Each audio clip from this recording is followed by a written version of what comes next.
Good morning and a very warm welcome to Ljubljana in Slovenia for round 3 of the ICF Canoe Slalom World Cup. We're situated on the outskirts of Ljubljana on this majestic Sava River, and it's semi-final time. It's the men's C1 and the women's K1 semi-finals. Will be in action, 2-minute intervals. The fastest 30 boats from the heats yesterday will be racing for just 10 places in this afternoon's final. Well, my name's Andy Maddock and I will be keeping you up to date throughout our programme today. And I'm pleased to say, joining me in the booth today, it is Casey Eichfeldt of the United States of America, Olympic finalist, World Championship finalist, and in the World Cup final last weekend in Bratislava, but unfortunately not this weekend here in Slovenia.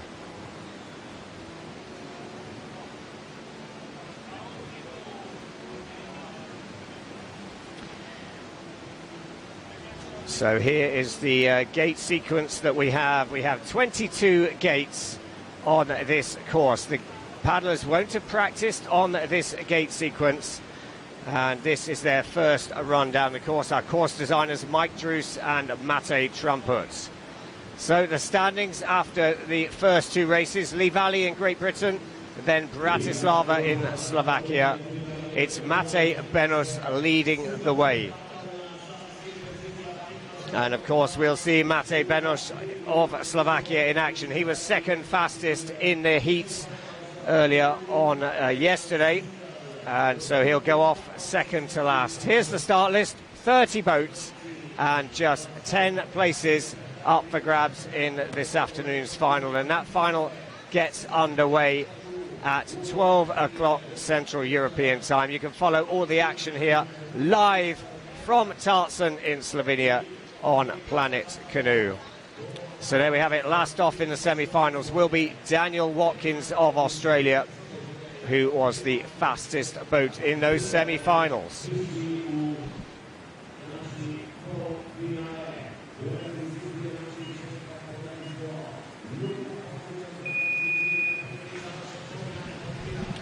So we're underway with racing now, and our first competitor on course is Yongzhao Zhu of the People's Republic of China.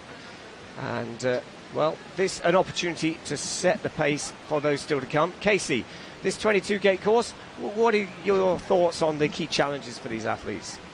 Well, I think that once again we have a pretty classic Tartson course. They've set a couple tricky moves here where we have our athlete in currently. I think, little difficulty there in that offset. I think we're going to see a lot of interesting moves and maybe some difficulty throughout this semifinals as we see the athletes work their way down the course. Another little move here, did this very nicely though, kept the boat on top of the water, didn't have to work too much getting into that upstream. But I think we're definitely going to see a lot of difficulty there as well in this next offset here. Athletes are going to have to choose whether they want to go direct or spin on some of these gates. I think in a lot of cases the directs are going to mean carrying more speed through here, but it's going to be trickier. You're going to have to really be on time and ahead of the water. Well, if you're not familiar with this great sport of canoe slalom, it's a simple test of your time against the clock, but you've got to negotiate the gates in number order. Green and white gates in a downstream direction, red and white gates in an upstream direction. But if you take a touch on any of the poles with your body, your boat or your paddle, then it's a 2-second penalty added onto your time. And you can see Zhu of the People's Republic of China showing 4 seconds in penalties added onto that time, and a time 104.09. That includes that 4 seconds of penalties. Well, it'd be interesting to see the kinds of time. Really short course here in Tartson in Slovenia. And what would you be anticipating the kind of run time to win this semi-final competition? So in qualifications we saw pretty low 80s, but this course is a bit more technical, and I think that we we could probably get into the low 90s, maybe even high 80s with some of the really smooth runs. The important thing with this course is to really follow the flow of the water as much as you can. There is so much time to be gained in following that water well. As soon as you're off of that flow, you're working a lot harder, and immediately you're going to start losing time. Well, great. So next up for Senegal, it's Yves Bourri, who's based in France, 21-year-old, semi-finalist at the Under-23 Worlds in 2018. And this is a great opportunity for the young paddler from Senegal. And looking quite fluid as he comes into the upstream gate 10. You talked there, Casey, about how important it is to keep the rhythm and work in harmony with the white water. It looks like Yves is doing that as he comes down the course, but he has picked up that 2-second penalty on the upstream gate 10. Yeah, he's going to be looking to keep himself moving well, and to, you know, at this point he's starting to get a little bit tired, so it's important to focus on keeping that fluid movement. You know, it's really easy when you get tired to start getting a little more jittery with your strokes, and try to do a little flashier stuff, trying to get to the bottom of the course and get a little relief in those arms. So through the last gate towards the finish, he's going to be inside the time of Zhongzhu Zhao of People's Republic of China, but it is Yves Bourri of Senegal who takes the race lead. But 4 seconds of penalties. I'd be anticipating on this kind of short course, quick course, that you can't afford penalties to get through to the final today. I would agree with that, and also I'm actually maybe going to revise and say we might be able to get down to the mid-80s. Yves had a 94 raw, so I think that we're going to see some faster times. Well, let's see whether we get a fast time here from another competitor from the People's Republic of China. It is Fa Huang, and already a little bit of trouble on that cross from 1 to 2. The start on this Tartson course is legendary. Talk us through what's going through your mind when you go over that start line. So that's easily one of the most exciting pieces of whitewater we get to paddle on in all of the courses that we race on throughout the circuit. I think that for me personally, I've done it enough times now that I have a pretty good idea. I don't have to be in exactly the same spot every time. I just know more or less what I need to do with my strokes and my body to get me through that gate. And I think that all the athletes really need to focus on just getting comfortable with that. Everybody's concerned about, oh, it's steep, oh, the water's moving really fast, the curl changes. But in the end, I think generally the concepts are always the same, and it's just important to focus on that. Some quick wit is definitely important, depending on what your boat position is and where you need to get to after the bounce. A little bit of trouble here in this offset. So far, Huang of the People's Republic of China, 4 seconds penalty showing so far, and not looking like he's really got that momentum, got that pace to challenge for the race lead here. Right, and you can definitely see that. You've got to make sure that you keep that pace up, particularly in the bottom of the course where the water starts to flow side to side a lot more. Well, yeah, 30 boats racing in this semi-final. They're racing in reverse order of their performance in the heats yesterday. And wow, it was hot yesterday here, but temperatures perfect for racing, really. There's lots of shade here on site for the athletes to prepare. And well, we're anticipating a big crowd. It's already building, and certainly ahead of those finals, a big crowd today.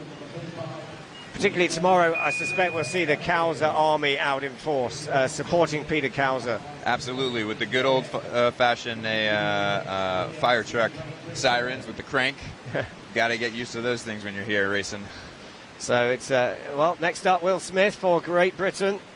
A little bit of a jittery start. Now he needs to refocus as he comes into the upstream gate 4, and that's not the start he wanted.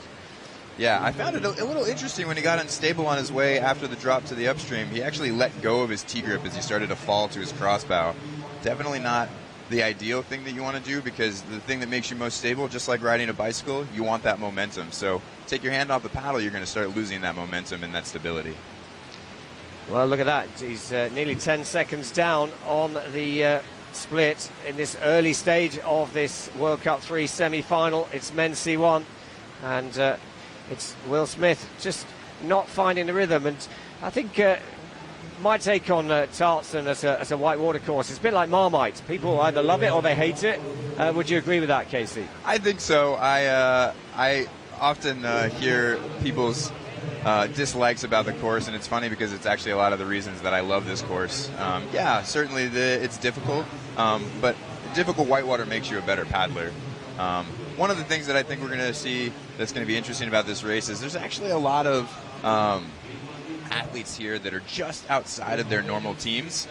So we might see a lot of those nerves because they're not as adept or as used to racing World Cups and World Championships as the athletes that we'll generally see in the World Cup. So I think this is a really great opportunity for these guys to get a little more experience, and it's cool that these teams offer that as an opportunity when their actual team athletes aren't present. That's a really good point, yeah, Casey, and that's the case of Will Smith. He's not part of the British A team, but a great opportunity, but into third place for Will Smith. So next up, it is Weizhang Zhu of the People's Republic of China. So 3 paddlers from the People's Republic of China in this semi-final, and it's a good start by the young competitor. Looks like really keeping the lines, and it does a great line in 4, manages to get tight without taking the bows onto the edge of the course. Oh, just a little bit of trouble here in the hole, and unfortunately surfing back the wrong way, so this is going to be a lot of time for him. So this stopper here, the white water running from 4 to 5, talk us through that move, and do you think anyone's going to really start to take some risks and try and cut that line? I'm really curious about this, honestly. I think in the canoes maybe it's a little less likely just because we might be a little bit more limited in the availability of stroke types to get back to where we need to be. I think maybe we'll see in the kayaks a little bit more risk. I think that maybe the fastest line might actually be on the backwash, but it's going to be a lot more difficult to get through 5 and then back to 6 in a controlled way so that you're staying ahead of the time through the rest of the offsets. One of the things that makes that hole so difficult specifically is that it gets bigger and bigger as you go river left, and all that water starts to pull back river right when you need to kind of prolong that a little bit to get through 5. But then it's really nice if you can use that current to pull back to 6. I actually think that lefty athletes are going to have a little bit of an advantage with that, because on the crossbow you get a lot of nice torque just because of the stroke technique and dynamics. You get a lot of rotation with the body. Well, it is that section we were talking about that caused the problems for Weizhang Zhu of the People's Republic of China, because he picked up a 50-second penalty on gate 5 and won't progress further in this competition. So it is still Yves Bourri leading for Senegal at the moment. So our next competitor on course for Switzerland is Thomas Kirklin, 27-year-old, who's always there or thereabouts on the pace. And, well, what can he do here? He certainly looks like he's taking it on the back. There it is. Well, there we have it. You were right, Casey, and he goes for, it's quite a high-risk move, but he's certainly made it pay. He did it very well. That was a lot of time. We can see here already a second and a half up in the split. I expected a little bit more time to be saved from that, but it was still well done. And I think maybe going to give other athletes some confidence to give it a go. I suspect there'll be a lot of people now, maybe coaches even, feeding back up the river to paddlers still to come. But it's all gone wrong here for Thomas Kirklin of Switzerland. And, well, he hasn't picked up any penalties at present, but that will cost him a lot on the clock. Yep. And there it's you can gone. see it. It's really hard in those moments to make yourself keep going. I know for me personally, yesterday when I fell into the hole and got pulled away from the downstream I needed to be at, it takes a lot. Oh, are we going to go back? There it is. It took a little while though. It's a talent, I guess. It is. To be able to get yourself to push through it. Yeah. Well, it's not been the best season so far for Thomas Kirklin of Switzerland. 21st in the race in Bratislava, 30th in Lee Valley. Not quite finding his form, but that's a great example of that's what happened. His hand came off his paddle, and well, he didn't recover from that. But here's a name to watch, I would say, for a place in the final, and that's Thomas Rak of the Czech Republic, the experienced 30-year-old from Prague. He was 16th last weekend in World Cup 2, 27th in World Cup 1, but problems already for Thomas Rack. Well, showboating there. Yeah, a little bit of rodeo. I think that the freestyle athletes would have been proud. And actually, well, we have the Freestyle World Championships going on in Sort in Spain as well this weekend. And wow, it's hot over there in Spain. I don't envy them. But the perfect place to be on a hot weekend is on the water or in the water. And Thomas Rack now putting his run back together, and it'll be interesting to see just how much time he lost on that top section. Yeah, and judging by the clock, it's a considerable amount, unfortunately. I would have liked to have seen him move on, but unfortunately it's not going to happen this time. No, he's a three-time World Cup finalist. He's a World Championship finalist as well. He was 8th last year at the World Championships in Rio, so this is going to be a bit of an ask now, I think, to get into the final. Remember, just the top 10 from this single-run semi-final will progress into the final. But he's showing us some good form there. Forwards. Yeah, he's holding it together now. I think that he was not pushing quite as hard as he would have been had the top of the course gone the way that he wanted to. Although, funnily enough, when you make a big mistake early on, it's actually kind of releases the pressure to do well later, so it's easier for you to paddle out the rest of the course pretty well.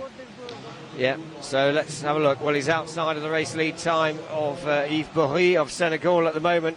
It is a bit of damage limitation, but I don't think it's going to be enough for a place in the final. And disappointment for Thomas Rack of the Czech Republic, almost certainly one of the favourites to make it into the top 10 here. Well, thick and fast they're coming down the course, and the first of our local paddlers, it is Slovenia's Luka Bozic on course, and wow, that's a great shot. He nails the line through 1 to 2. And this is a perfect example of home course advantage for these guys. They just know this water so well, and it's really exciting to see them hopping over the waves and the holes really efficiently. Well, it's a bit low into the upstream floor, but he takes the route on the back of the hole, but then comes in and plays it safe. Here's another good example of the lefty paddler having good torque on that crossbar rotation to exit the hole and get through the next offset pretty well. You can see that he stayed on top of the hole for a little while and then dropped in, and that gave him the speed and the momentum to be able to get out of it really quickly as well. Well, this next section is a critical section through this sequence of offset downstream gates, and he's certainly set them up well indeed through here. He's going to I'm sure he's going to spin through 14, and then he'll look to take 15 on forwards, and he's looking tidy, and importantly, no penalties showing. Look at that, 8 seconds he's found in that section. Opting for the low line below the whale there. Well, he's had a good World Cup series so far, a 4th and a 3rd so far in the series, so he'll be looking to make it into the final, and well, if he can keep that level of consistency, he'll take the lead in the World Cup series into the summer break. Well, Bozic surely paddling for a place in the final, 89 seconds dead, and Luka Bozic of Slovenia, well, I'm sure we're going to see him in the final with that time. Awesome paddling, and a really sense of what's to come in the later part of this semi-final and this afternoon's final. Well, the Slovenia crowd here getting excited. We've got 2 other Slovenians to come, but Luka Bozic leads for Slovenia. Next up for Great Britain, it's Will Coney coming down this top part of the course, and a lot of people would say that at Tartson, if you get to gate 3 clean and feeling the groove, then you're on a good run. Would you agree with that? Yeah, absolutely. I think that's kind of the case with most courses, though. If you can get through the first 3 or 4 gates and just feel like you're moving really well, that just gives you a lot of confidence for the rest of the course. So far, we've got a really nice run here. He went through the drop super well, just managed that offset in a very tidy fashion. Just a little caught up there in that eddy, but still the groove seems to be there. Well, he's coming out, he's the 21-year-old, and he's up on the split of Luka Bozic of Slovenia, but it may be a penalty. Yeah, penalty confirmed on 9. And now, this is where Bozic was so good, so fluent, really worked well with the water. And, well, Will Coney now sets up through 11, 12, and just got to keep the fluidity. And you can just see what happens. You get out of shape, and the time starts to slip away. Yep. can see you start to. It's interesting how the confidence can slip away just as quickly as it arrived, and so now we're seeing kind of simple mistakes where the edging's not quite there, trying to do turn strokes with the edge down rather than the edge up, and so you just get rejected. Well, he's good through the upstream 18. This the final upstream gate on this 22-gate course, and then just got to dig deep into those energy reserves as you come down through those final sequence, and just make sure you don't take any scrappy touches. Yep, we can see a penalty review. I wonder what it is that they're looking at. Yeah, there was a bit of ducking and diving on the offset sequence, so each of the gates, we have video judges, so the judges have a multiple number of angles to look at to make the final decision. Yep.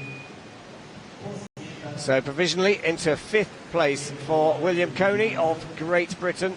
And it is still Luka Bosic leading in the early stages here. Yves Bourri of Senegal in 2nd, and Fa Huang of the People's Republic of China in 3rd. Next up, it's Macha Marinic of Croatia coming down through the top section of the course. And, well, he's an under-23 European champion back in 2013. He was 15th at the World Championships last year. And you would say capable of making it into the final today. I absolutely think so. It looks like he's paddling fairly well. He did the first hard move quite nicely. I think that he's just needs to look at a nice jump here. This is that nice line there, keeping the boat fairly flat. He got a little bit of hopping going on, but he had enough momentum to overcome that so that it didn't pull him back away from the upstream. Well, he's taken on the top part of the course forwards. This is where the time is changing hands, isn't it? You don't seem to be able to get too much of an advantage on the top section, but in this middle section, and I think he's done that pretty well. Yeah, he's keeping the boat moving pretty smooth. He's staying ahead of the time. He's not having to rush to catch back up to get ahead of the offset so that he's not super snug on the poles. He did lose a little bit of time, I think, in that middle section. Just needed to push a little bit harder in that dead water. Well, into the last couple of gates and towards the finish line. It's outside the race lead time, but into 2nd place, Macha Marinic of Croatia. And a good time, 91.53, and I would say he could be comfortable that he'll be in the mix for a place in the final there. Yeah, I think he's definitely going to be in the mix. It's, we still have how many? 20 boats left, so it's going to be fun to watch. Well, I think Luka Bosic, our race leader for Slovenia, I think he can be pretty comfortable that he can go away and start preparing for that final. That time, 89 seconds clean. It was, has a significant advantage. So next up, it is Zach Lockin for the United States of America. So your compatriot, Casey, tell us a little bit about Zach. I have known Zach since he was a little boy, so it's really cool to watch him have grown up and now being super competitive with the best in the world. Bug is our first boat on the national team from our selections this year and had a really great race in Oklahoma City. He's been paddling really well. He's been looking fantastic in training lately. Definitely putting me through the ringer. And it's really good to see. We can see a little bit up on the split there, so he's definitely in touch. Nice little jump here. Just maybe a little bit low, but he's keeping the boat moving pretty well. I think as long as he can keep this smooth, little push there. I think that spin was unnecessary, but if he felt that he needed that, then that's what you need to do. Well, let's watch. So he had very fluid top section, but this middle section just causing a few problems now. He's got to reset himself and make sure that he keeps that boat running, which he's doing quite nicely now, but he will have dropped some time on our race leader's split time, I think. Yeah, I can see that just from what I heard around the team, I think that he's not quite followed his plan as he wanted to, but that's an important part of slalom racing, is being able to convert to your plan B, C, and D very seamlessly, because it's nearly impossible to make it go exactly the way you want to, and so it's, you gotta be flexible. Well, it's a solid run from Zachary Lockin of the United States of America into 3rd place, 96.07 seconds. And, 3rd place at the moment, but as you say, we still have 19 boats now to go in this semi-final. Just 10 boats available in the final. And I think the door might be a little bit too far open. Maybe that 2-second penalty on gate 8 could be the bit of a difference there. So, next for Italy, it is Stefano Cipresi And well, he's switching as he goes down the drop. That's brave, if you ask me. He is switching. So Chipo has been doing this for a little while now, and I think that's pretty cool. I do want to mention that I really find that the C1 women have really encouraged a new trend among the men. Every year, more and more men are switching, and it's really cool to see that they came in a little bit later than we did, but they still are showing us that they have plenty to teach us. So I think that it's cool. It's making people more flexible, and it's changing up the dynamics of the men's class. I would agree, and yeah, as you say, Stefano has been switching for a long time, hasn't he? Ever since really he made that conversion from paddling kayak. He's a world champion in the kayak event in 2006, and then he moved to the canoe event. And if you're not sure what we mean by switching, normally, traditionally the men's C1, they would be holding the paddle. It'd either be a right-handed or a left-handed paddler. They'd stick with their the paddle configuration. But here we can see Stefano is forever swapping his hands around to set up what works for each of those moves, and it's working for him. It is definitely working. There is a little bit of risk of it because it means you're taking one hand off of your paddle, so you might become a little more likely to drop it or maybe knock the blade on the boat and have a little bit of trouble with your recovery. But it seems like his switching went pretty smoothly, and I think that was a fairly decent run. Well, it's a clean run for Stefano Cipressi of Italy into third place, so the time's starting to bunch up a little bit around that 91 seconds. So Luka Bozic of Slovenia still leads out in front, 89 seconds. Then it's Matja Marinic of Croatia, and then Stefano Cipressi of Italy. So next up, again for Senegal, Jean-Pierre Bourri, the older brother of Yves Bourri, currently sitting in fifth place. And well, what can he do? He's set a good section on the first few gates of the course. A little bit of edge trouble there for a moment. You can see it's cost him just a little bit low, but he did carry speed nicely to the upstream. He took that nice line where he stayed up on top of the hole and then dropped into the larger portion. It gives you that good momentum to get out of the hole. Ooh, a little bit of edging issue again, though. And this is where those nerves are really coming in to play. You know, you get a little bit jittery, and so the body's kind of reacting a little bit funny, and it's really important to just take that breath, get it back under control. And it's so important on this, particularly here in this Tarts and White water course. Some of the water changes around from second to second. How important is it to be looking ahead and trying to spot what the water's actually doing?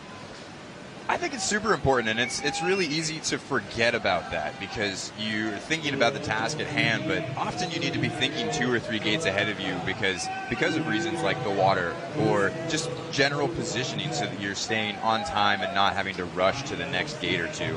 So you've always got to be aware, but when you get tired or when you get a little jittery, it's really easy for that focus to narrow and you tunnel vision on the immediate task in front of you, and that's when time starts to slip away. Yeah, and it is slipping away a little bit. Jean-Pierre Bourri of Senegal now coming through the final gate on this 22-gate course. It's going to be a clean run for Jean-Pierre Bourri, but into fourth place. And, 94.84. It's a good, respectable time, but we're starting to get an indication there. Top 4 boats all clean at the moment. So I think if you want to place in this afternoon's final, then no penalties is the order of the game, unless you're someone super special. Maybe Benny Savcek could get away with that, the Slovenian still to come. I'm hoping for a clean run for him, but we've seen him do it before. Next up for Germany, it's Leon Haneke, who was a Junior World Championship finalist, and another example really, the German A team not here this weekend. They're sort of recovering, really focus on those World Championships in September, the Olympic qualification round, but it gives opportunities for young, talented paddlers to expose themselves at the top level of the sport. And a little trouble here.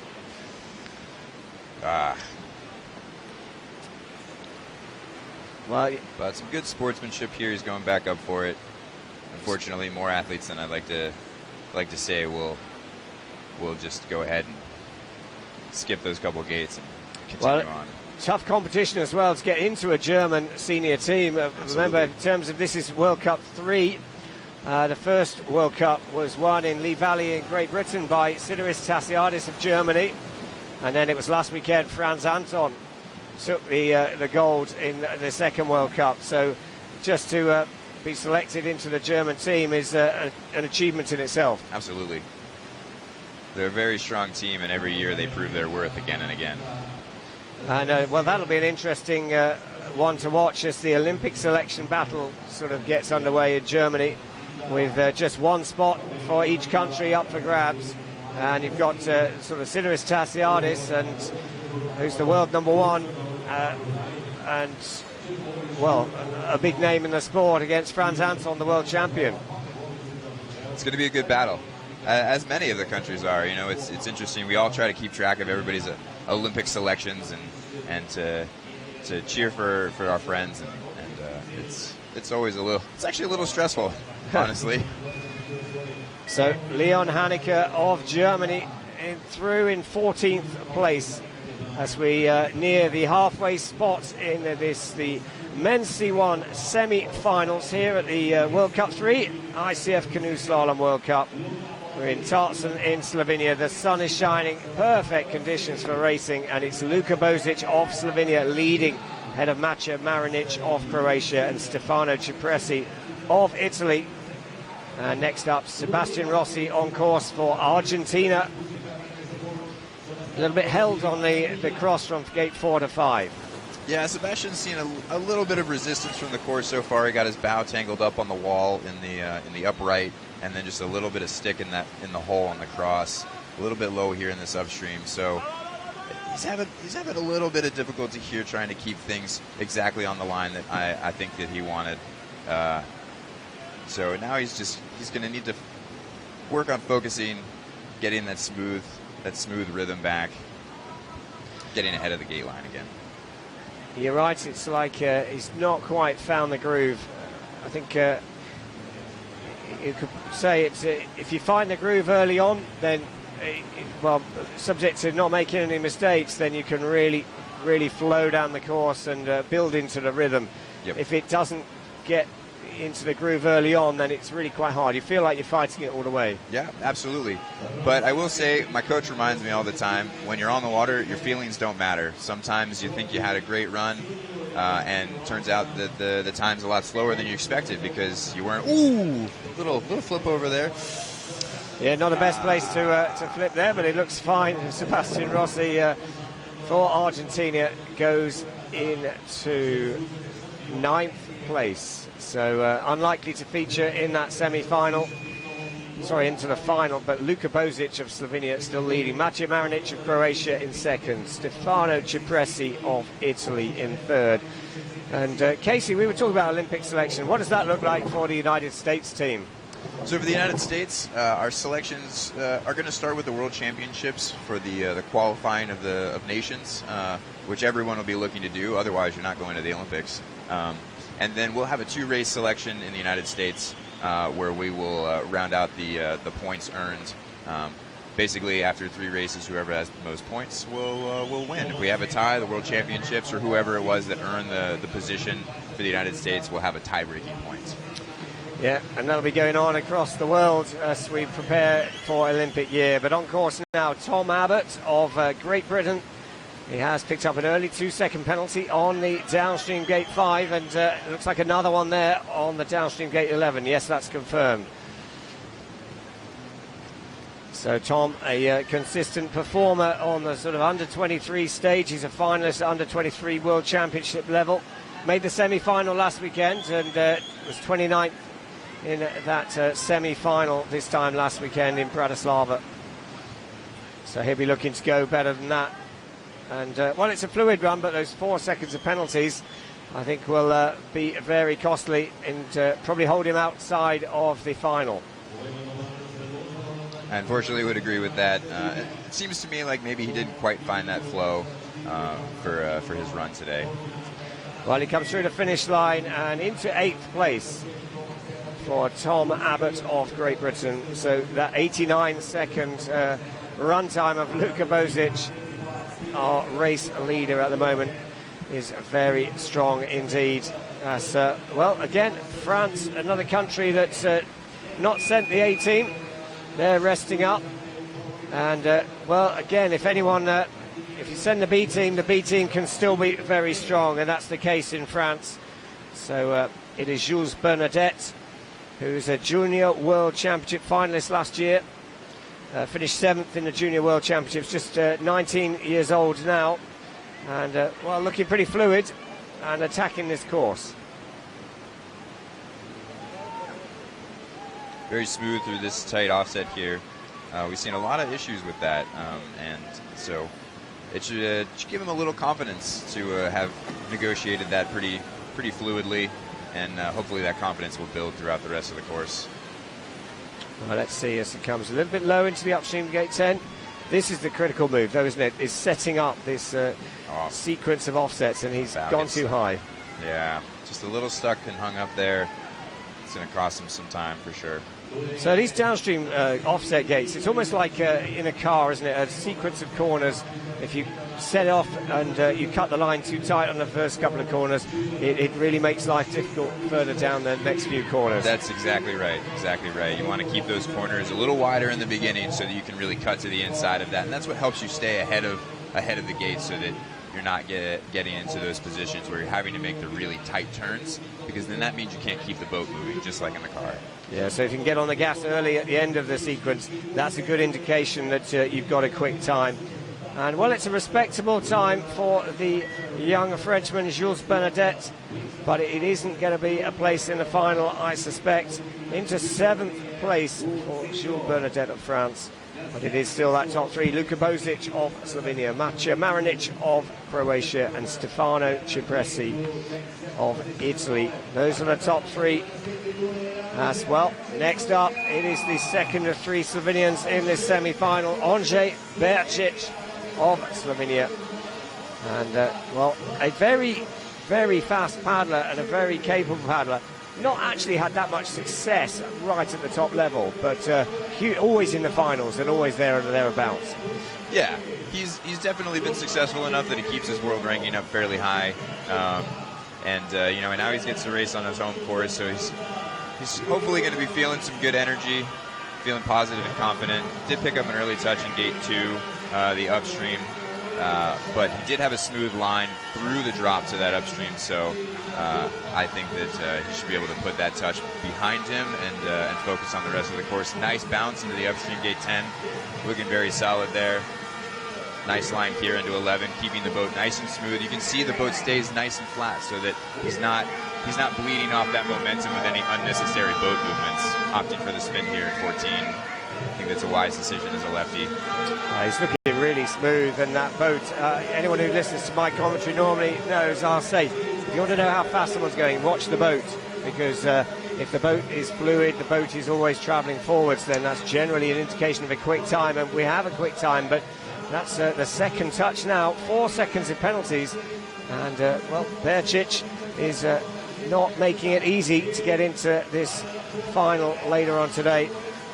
The time is now slipping and into 4th place, but he's left the door wide open. But look at that time, 93.25, so that's a raw time of 89.25. So he's left himself with a few minutes of stress to see whether he's done enough. Yeah, absolutely. A very competitive raw time, but unfortunately those penalties will add up quite quickly. So we're down with 12 boats to go in this, the men's C1 semi-final here in Ljubljana in Slovenia.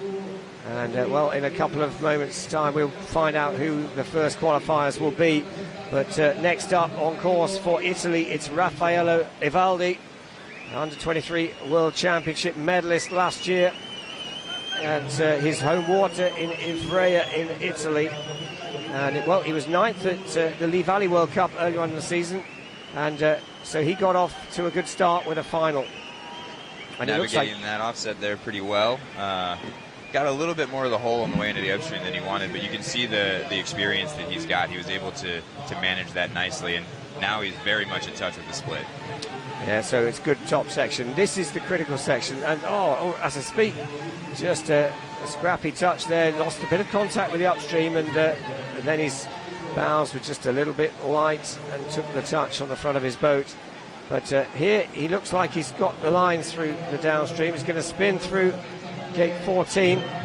Now he's got to get this moving, get on the gas, and it looks like he's done that. 5.8, well, that's quite a little bit down. He's going to have to find something special on the bottom section. How nice is this upstream gate 18 under the bridge here? It just looks like a real sweet upstream that if you get it right, then you have a big smile on your face as you come out. And there's the key for you. If you get it right, it's real smooth from either side. But if you get it wrong, there's a lot of room for error there. So, well, it's a 7th place for Evaldi of Italy, and disappointment there really. Just that 2-second penalty and lost some time in the middle section. So it is Luka Bozic still leading ahead of Matej Marinic of Croatia and Stefano Cipresi of Italy. And they are looking, well, more and more comfortable for a place in the final. That final gets underway at 12 o'clock Central European time here on Planet Canoe. And next up, coming down the course, it is Nicolas Guestin of France, just 19 years of age, and a Junior World Championship bronze medalist in this event in the Junior World Championships last season. So probably first opportunity really to experience that at the senior level, but it's the same skills. That's what you've got to do. You've got to almost convince yourself it's not something different. Would you agree? Yeah, absolutely. And you know, we can see already that he's keeping it very smooth. He's 1 second up on the split. He's got a lot of great core stability, which you've seen in all of this weird turbulent water, and it's coming through very nicely. A little wobble there, but it seems like he's got it back under control. He actually did a couple of World Cups last season and made the finals. So he clearly might be young, but he's showing great experience. And I would agree, as he's coming down, he's keeping it clean. He's 1.93 seconds down on the split, and that would be in touch with a place in the final. I think so. A big time drop, though, from his 1 second lead in the first split. So I think that unplanned spin in gate 11 probably cost him a good bit of time. You know, that's sort of the entry point for that offset of 11, 12, 13, 14, where if you're a little behind in 11 or things don't go quite to plan, it's hard to keep that line and keep that rhythm for the rest of that offset. And so, well, he's into 4th place, 91.87 seconds, and that's going to be right on that bubble, isn't it? That 10th spot. There's a big cluster of people, 3 people on within, just about 0.3 of a second.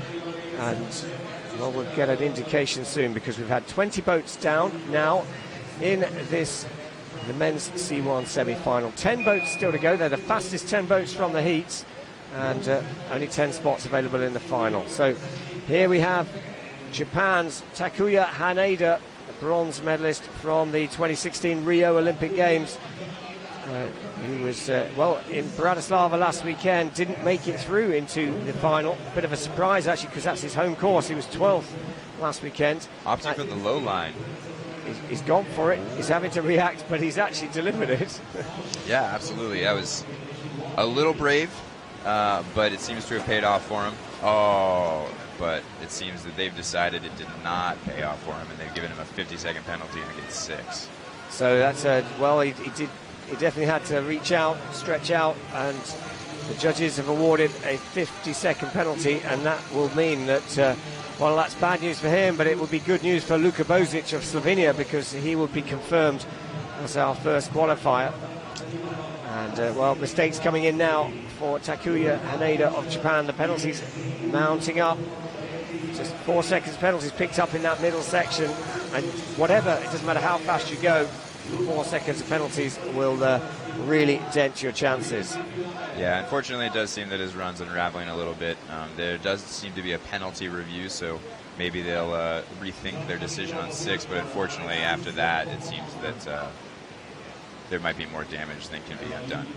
So Takuya Haneda of Japan comes into the finish line, and outside of the time that he would have desired and outside of the final, into 16th place. So that gives confirmation that Luka Bozic of Slovenia is our first qualifier. Here's a great example of some of the camera angles. Those are the video judges that work in addition to the gate judges on the bank to finalise those penalties. So that's what's going on now. Well, there's Jana Dukatova of Slovakia. She'll be up in the women's kayak semi-finals, and they will follow on from these men's C1 semi-finals. And, well, on course now, another French paddler. It is Alexis Bonbon. And just again, another young paddler, 19 years of age, and 6th at the Junior Worlds last year. So it looks like the French are giving an outing for their young up-and-coming paddlers, fresh from those sort of Junior World Championship success last year. Yeah, and they definitely are proving their worth out there, making it into the semifinals in fairly respectable positions too. So they got a little extra sleep this morning, starting a little bit later than those athletes that had to take a second run yesterday to qualify for the semifinals. A little bit hung up there in gate 11. Definitely was probably looking for a smoother line. Yes, and a 2-second deficit on the top section, the top split at gate 11. So can't really afford to let that open up any wider, but I suspect it will. Yes, 4.25 now the deficit. So really, at the moment, looking like you're the wrong side of that cluster of people, around 91 seconds. It's a good upstream on the upstream 18. Now coming into the upstream 19, but the time just slipping away. Coming outside now, the time of Luka Bozic of Slovenia, the race leader, and into 7th place. And well, it's a respectable run there for the young French paddler Alexis Bonbon, but it's not going to be enough on this occasion, in my opinion. I think not. Unfortunately, if you're that far down on the second split, the bottom of the course doesn't have a lot of technical aspect to allow for such a huge time gain in the last few gates. It's pretty straightforward, and everybody's going to do it fairly similarly. Yeah, so that means good news. Well done, Maciej Marinic. You will join Luka Bozic in this afternoon's final. So Gregor Hedvig of Poland now coming down the course. He was the fastest in the semi-final last weekend in Bratislava. It didn't quite happen for him in the final, finished in 8th place. But what can he do here? He's certainly looking very fluid, although he was a bit sticky in the stopper. Yeah, got a lot more stuck than his plan certainly had hoped for. But he's still a good way up on the split. He's holding that focus really nicely, which is super important because at the end of the day, you don't know what's going to happen until every racer's gone. So it's important to just suck it up, keep that focus, and keep moving forward. Well, he has picked up a 2-second penalty, but he's still in the mix. If he can keep it tidy in this section, the job is just to get into the final, really, get into that top 10. All the paddlers start from 0, and then they race it off in a single run in reverse order of this semi-final performance. And, well, Gregor is keeping it going. He's keeping it true here, and it's going to be tight. He's had a nice tidy last 2 upstreams, so now it's just going to be how quickly can you get down there. Oh, just a little hung up, but the time's still going to be super respectable. Wow, so that's the fastest raw time of the day because he's been given another penalty though, but his fastest raw time, that's 87 seconds. So a great performance there, but he's put himself in 4th place. And, I think in with a good chance of a place in the final, but that extra penalty picked up on the last gate of all gates has certainly meant he hasn't got automatic qualification. So Stefano Cipresi of Italy, well done. You are into the final at the moment.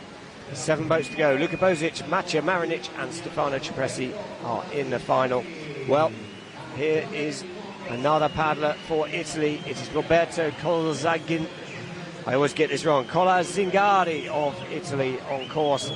The under-23 world champion from 2014, attacking the course. And of course, we're not actually that far from Italy here in Ljubljana. So quite a familiar course for some of the paddlers to come over and practice. Just a little bit of trouble there in this offset before this upstream. Looks like he's picked up a 2-second penalty on the downstream 6. But like we've seen before, doesn't matter too much as long as you can keep the rest of the run pretty tidy and smooth. Nice line here into 11. Yeah, very nice indeed there. Working on the crossbow, now sets up 13, and it looks like he's going to spin on 14. Now he's got to get quickly on the gas through 15. and not pick up any more penalties. Well, 2.64, if he can just hold that deficit, then he will have a place in the final. It's a very tidy upstream. This gate 19 just looks really quite sticky, particularly because you've got to get a tight exit, not rush the setup, ready for these last couple of downstream gates. Absolutely. And it looks like we are going to have a competitive time. There we go. Into 6th place, so he's almost fallen onto the wrong side of that 91 second mark. There's now 5 paddlers all sitting on 91 seconds, and Roberto Colazzigari of Italy is lying in 6th place. So Gregor Hedvig of Poland is into the final. Fastest raw time of the day so far. And Luka Bozic still leading for Slovenia, 89 seconds. Well, here's a name that is a legend of the sport of canoe slalom on course. Michal Martikan of Slovakia, 5-time Olympic medalist, 4-time world champion, 4-time European champion, multiple World Cup winner. In fact, I think there was a statistic, it was 42 World Cup podiums he has had in his career. And actually his career was well and truly underway when some of the paddlers on this start line were not even born. I'm pretty sure that's an accurate statement. I think that he's podiumed almost an equal number of World Cups that I've competed in. So look at that, 2.43 the advantage on the top section. Michal Martikan is flying here. He's dropped a little bit low on 10, but it's this kind of move, these downstreams, if he delivers that, that's where he finds his time. That's vintage Martikan. Yeah. Martikan is one of the prime examples of a boat that stays super stable and flat. As long as he maintains that, he's usually quite capable of holding very competitive times. He's seen a little bit of a time loss there, but still up on the split despite those difficulties. He was 6th last weekend in Bratislava, in Slovakia, in front of his home crowd, and well, it'd be great to see him on the podium, but he's got to get in the final first, and he is surely going to be in the final with this run. It is into the race lead. Michal Martikan of Slovakia, well done, you are in the final. And you join Luka Bozic in 2nd place for Slovenia, Maciej Marinic of Croatia, then other qualifiers, Stefano Cipressi of Italy and Gregor Hedvig of Poland. 5 boats still to go in this men's C1 semi-final here in the sunshine in Slovenia. And well, the crowd will be going mad now, because on course it is arguably the favourite for this race, Benjamin Savcek of Slovenia, the world champion from 2017, and such a consistent paddler. Absolutely, you can already see a very smooth line, just a little bit of air off of that top curl, and then accelerating through the hole and into the upstream. It's a perfect example of just understanding that course. A little nose tap there on the wall in the upstream, but keeping us cool, staying in the middle of the gates, a little bit on the tail there, but these aren't really issues for Benji if he holds that focus together. Very nice in and out of the upstream there. Yeah, and he's got the advantage, and that's good to be at that stage, because don't forget, Michal Martikan was so strong on the top section. Absolutely. Excellent cross through the curler there into upstream 10. Very smooth, very little work, and 2 strokes and he was out of the upstream. Well, let's watch, because this is the business end of the course, this middle section, and well, Benny Savcek looking very composed. He's not panicking, he's keeping it smooth, he's doing what is needed in the semi-final, and it's quick. Yeah, absolutely, increasing that time advantage. A little risky there in the upstream, but I think it paid off for him. Well, are we looking at the new race leader? I think we are. It's certainly a quick time for Benjamin Savcek of Slovenia. 1 more gate to go. It's a clean run, and he is surely going to take the race lead. Smashes the race lead, 84.97, and you can hear the crowd go wild. And well, we have Benjamin Savcek of Slovenia. Well done, you are into the final. So let's just turn our attention to the people waiting to see. At the moment, it's Nicolas Guestin of France, who is sitting waiting to see if he's done enough. Roberto Colazzigari of Italy, and then Ondřej Berčič of Slovenia. Looks like he's going to be out of the final. Currently sitting in 9th place with 4 boats still to go. So Alexander Slavkovsky of Slovakia on course now.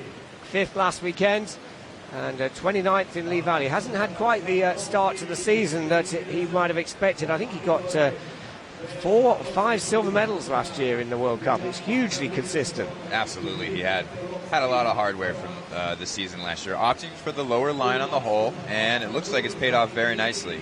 There is so much time to be gained by not risking going in that hole, but there's a lot of risk in going on the backwash and slipping away from the gates. Well, he's done what's asked him. Look at that. He's found 2.3 seconds on Savchek's time. So good top section. Getting a little bit low on 10. Do you think they can't be doing that deliberately? But a 50-second penalty awarded to Alexander on the upstream gate 4. I would really like to see the video review of that, and they'll probably give us a little snippet of it. From our side view, it didn't really seem that way to me, but they have a lot of camera angles and a lot of judging angles, so it's very possible they caught something we missed. Well, he won't know that at this point as he comes into the upstream 18. A little bit hesitant on the upstream 18, and Alexander Slavkovsky, just look how tight he gets around the upstream 19. 3 gates to go, but that 50-second penalty on gate 4, well, if that stands, then we won't be seeing Alexander in the final. That's a big disappointment for him and for us. We will miss that, but 90 seconds was his raw time, so definitely quick enough for a place in the final. Did he pre-touch? Oh. Is that what it is? Did he pre-touch gate 5? Interesting. It looks like his tail tapped gate 5. I was wondering if this was going to be an issue, but I thought, maybe, we probably won't see it. I'm just being concerned about nothing, but it seems that to one of our greatest, it's posed an issue. Well, if that's the case, just to confirm, if you're not familiar with canoe slalom, then if you have to negotiate the gates in number order, and if his tail, the back of his boat, has hit gate 5 on his way to gate 4, then it's harsh, but those are the rules. Absolutely, he's killed gate 4, and there's no sense in going for it. Unfortunately, he just couldn't have known that in the bouncing of that upstream, or the hole rather, to the upstream. So 3 boats to go in the men's C1 semi-final, and on course for the Czech Republic, Lukáš Rohan. So 14th Bratislava, 19th in Lee Valley, so he'll be desperate to get his first final of the 2019 ICF World Cup season, and well, he's very capable of getting into the final. Absolutely, just a little bit low into upstream 10, but that doesn't really mean a whole lot at this point in the course. There's still time to be gained.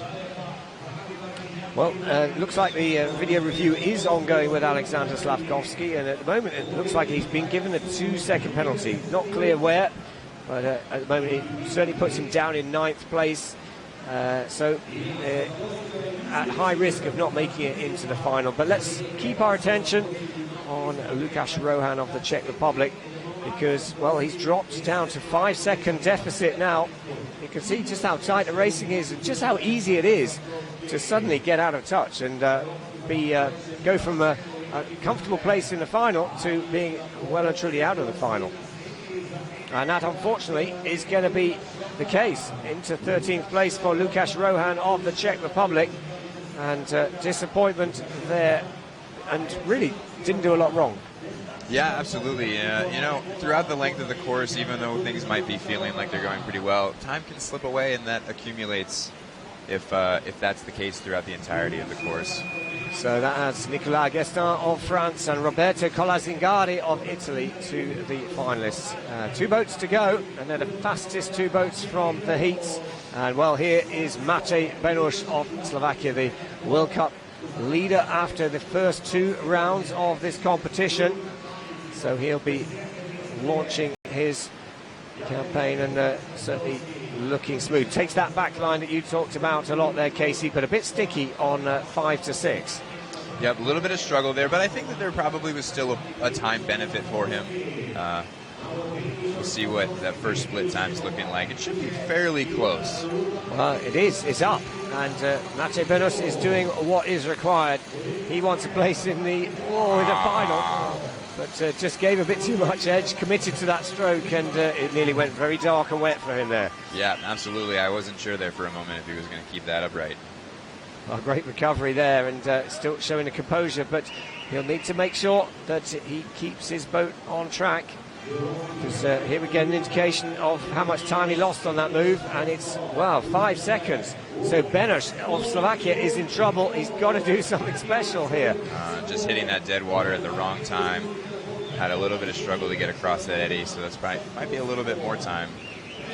Well, this could be an upset here, but we'll have to wait and see, as Matej Benos of Slovakia is surely now going to be outside of the final.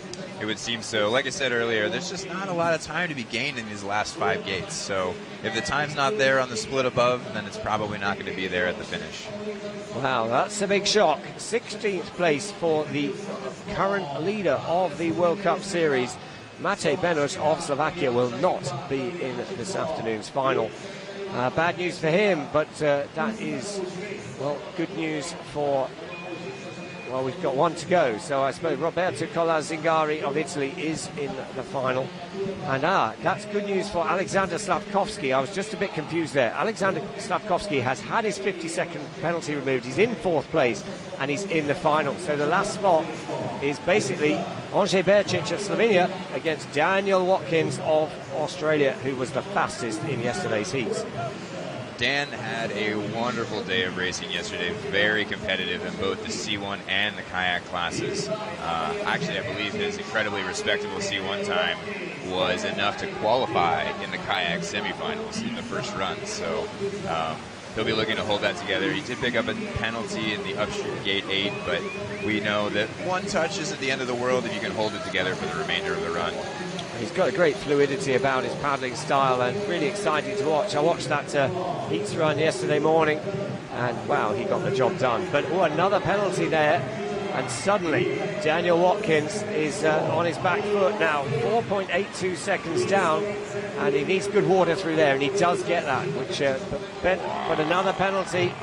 And, well, I think that might be bad news for Daniel Watkins, but it's probably good news for Ondřej Berčič of Slovenia, because I think Ondřej Berčič is going to be our final qualifier for this afternoon's 10-boat final. Daniel Watkins of Australia is not going to make it through. Only 15th for him, but we'll see him in action in the kayak semi-final. That's tomorrow, and they're showing his disappointment. And I guess understandably so, because he knows he's got the pace. Yeah, absolutely. There's a lot of emotion at the bottom of the course, and sometimes it manifests itself for everyone to see. But you know, it's part of the athlete life. You know, you put a lot of time and effort and energy into your training, into your racing, and so when you don't see the results you want, yeah, it's a little hard to accept sometimes. Well, that concludes the men's C1 semi-finals. So our qualifiers, Benjamin Savcek of Slovenia is our fastest qualifier, 84.97 seconds his time.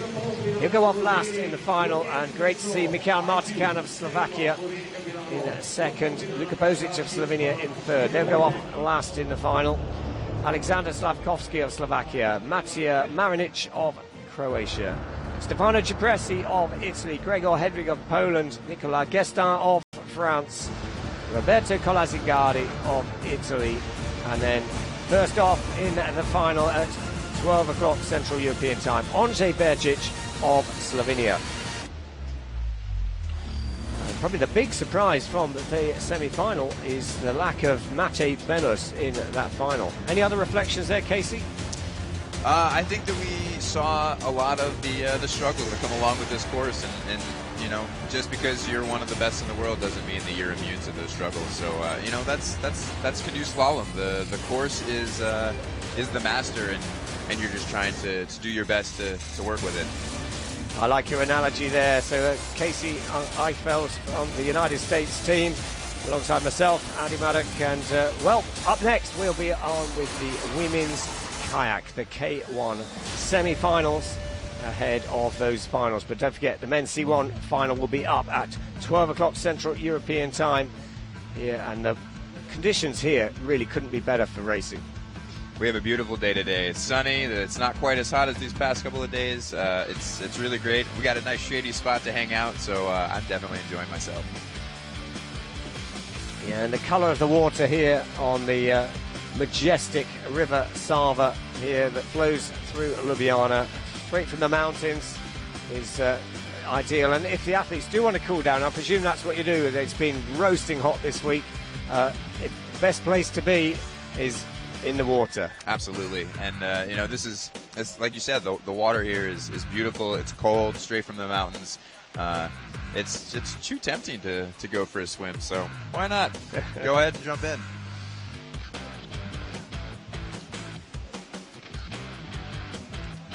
Well, I'm certainly eagerly anticipating the men's C1 final, because you can see there are some quick times in there. You know, Benjamin Savcek 486.97, but that included a 2-second penalty.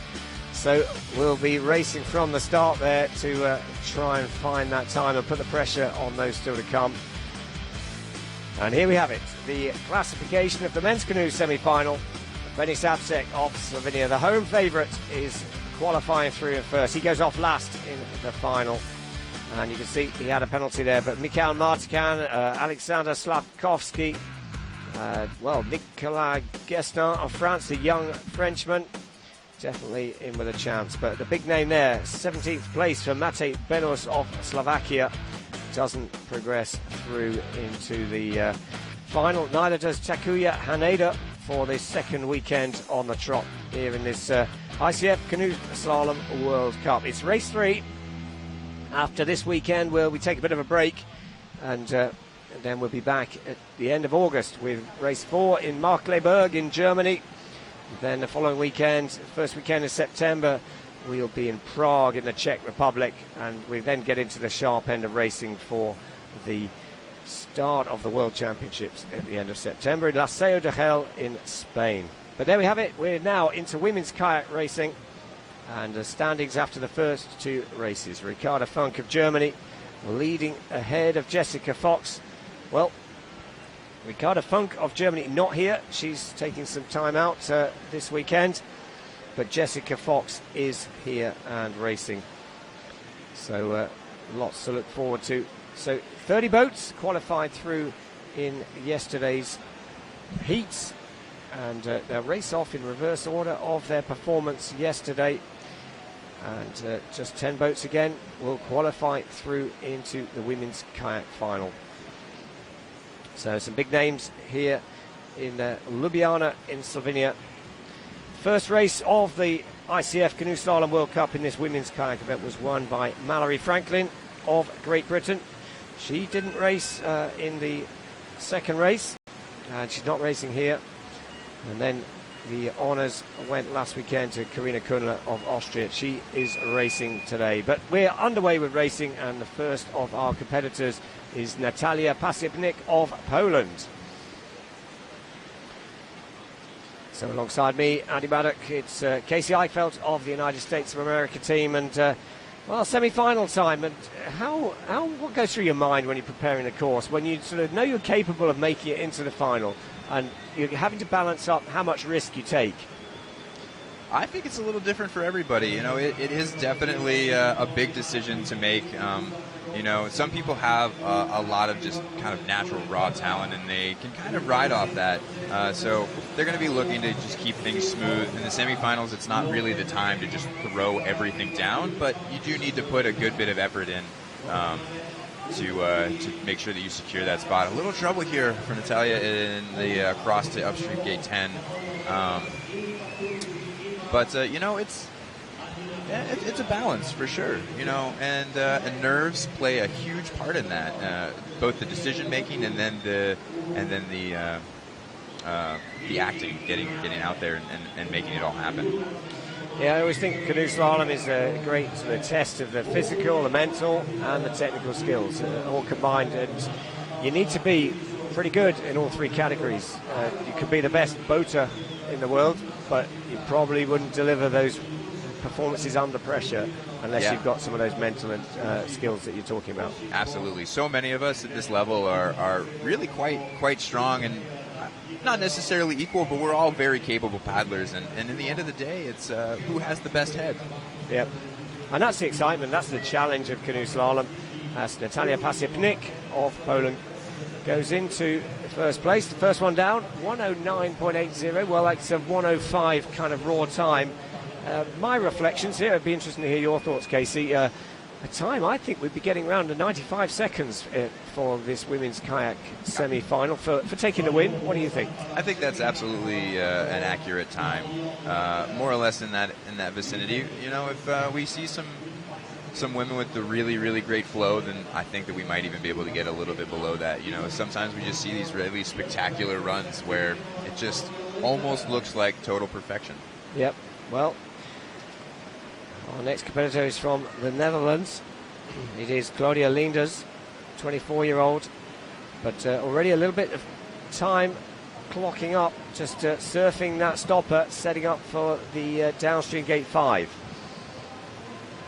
But no penalties picked up so far, so well, she's down on the split time of Pasipnik of Poland. It's great to see the Dutch team here. A couple of Dutch paddlers in this semi-final.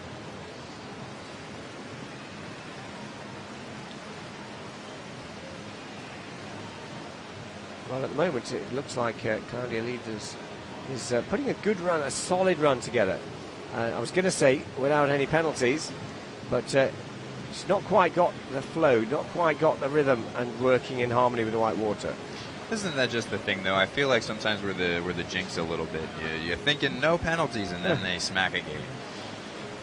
Yeah, the commentator's curse, as some people call it. And you get another example there. One of the features, I think, of tarts, and from my memories from paddling here, is about sometimes you can be paddling uphill. We saw that with Mate Benus down the bottom section as he approached sort of gate 17, and we saw that with Claudio a little bit there. Sometimes the water moves around quite a lot, and you can feel like you're going up a steep slope. Yep, absolutely, and that kind of feeds into that finding the flow of this course, because the lines change a lot, and you just have to keep your eyes on what that water is doing, almost more than where the gate is, honestly. So into second place for Claudia Leenders of the Netherlands, but our first Slovenian paddler is on course, and it's either Alina Hočevar. She was 4th at the Junior World Championships last year, and she was 6th here at the World Cup last year. And of course, that World Cup was, well, the weather wasn't quite the same as it is this year. It was rather wet, and actually the women's performances were taken off the heats as a result of the weather. But it looks like, well, Eva has missed the gate. She's clearly deliberately gone back round and not done gates 6 and 7. But that's a huge margin to make up on the clock. It's good to see her going back, though. I know that this is fairly early in her World Cup career, and it's important that you know, this is part of the stage, part of the stages of moving up into the senior level, and when you have the guts, honestly, to go back and go back for a gate that you don't necessarily want to go back for. I think that's really great. It's good to be a good sport early on, because it makes it easier when you get older and maybe have those mistakes at some point again. Well, I think you're right, and I think it's a good indication of what mental skills that the athlete has. You were talking about those mental skills just a moment ago, and that's the kind of thing that just shows a bit of composure when it's all going wrong, and they're still focused and don't just let the emotions take over, which is all too easy to do. Absolutely. But you can see 22 seconds the deficit, and that was that paddle back round for gate 5. But Eva Alina Hočevar of Slovenia just out of juniors, and very much a name to watch, I'm sure, and from a bit of a paddling legend family, from Simon Hočevar. Good guidance, I'm sure, through her career. But it's not going to be a place in the final today for Eva Alina Hočevar. Into third place for now, Natalia Pasiepnik of Poland, leading at this very early stage of the 30-boat semi-final here in the women's kayak competition. And if you're just wondering what the men's canoe and the women's kayak, well, the men's canoe, they're kneeling in the boat with a single-bladed paddle, and now we're into the kayak category. The athletes are sitting in the boat with a double-bladed paddle. Always causes a bit of confusion, that the difference between the canoe and the kayak. Absolutely. It's a little funny because they always like to make fun of us, those kayakers. think that we can't handle the extra blade, but it's really that we just don't need that extra blade. Yeah, and as you can tell, quite a lot of banter goes on between the different categories as well. But on course, Romain Prigent of France, another young paddler, taking the opportunity. The French A team not here this weekend. The French have sent a strong young sort of development team. Already we've just seen one of those young French paddlers progress into the final in the men's C1 event. Well, will we see that in the women's K1 event? Too many touches probably on this occasion for Romain Prigent, but it's a respectable run coming together.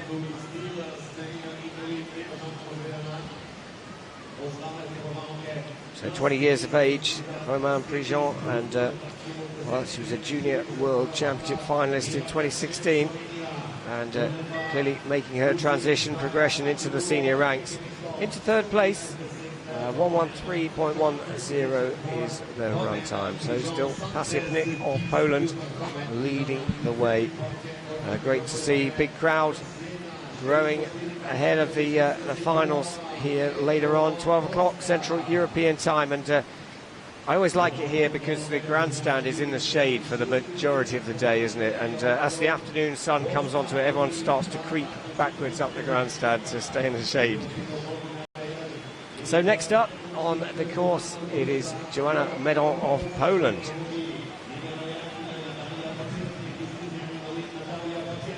So it's Pasipnik of Poland leading the way, and well, this experienced paddler, 36-year-old, her best is 19th in the World Cup. So will this be her first World Cup final?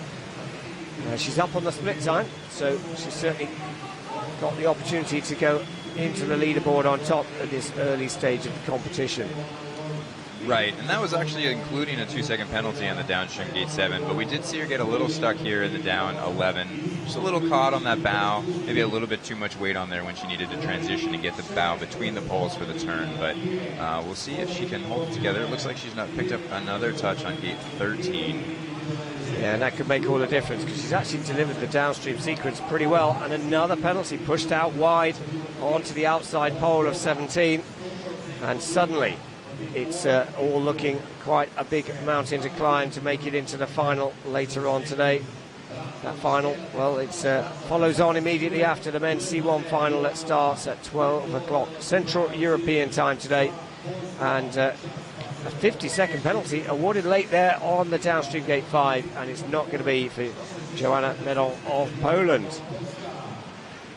So Pasipnik leads for Poland. 109.80, Claudia Linders of the Netherlands in second. Romain Prigent of France in third at the moment. But we've got 25 boats to go in this women's kayak semi-final.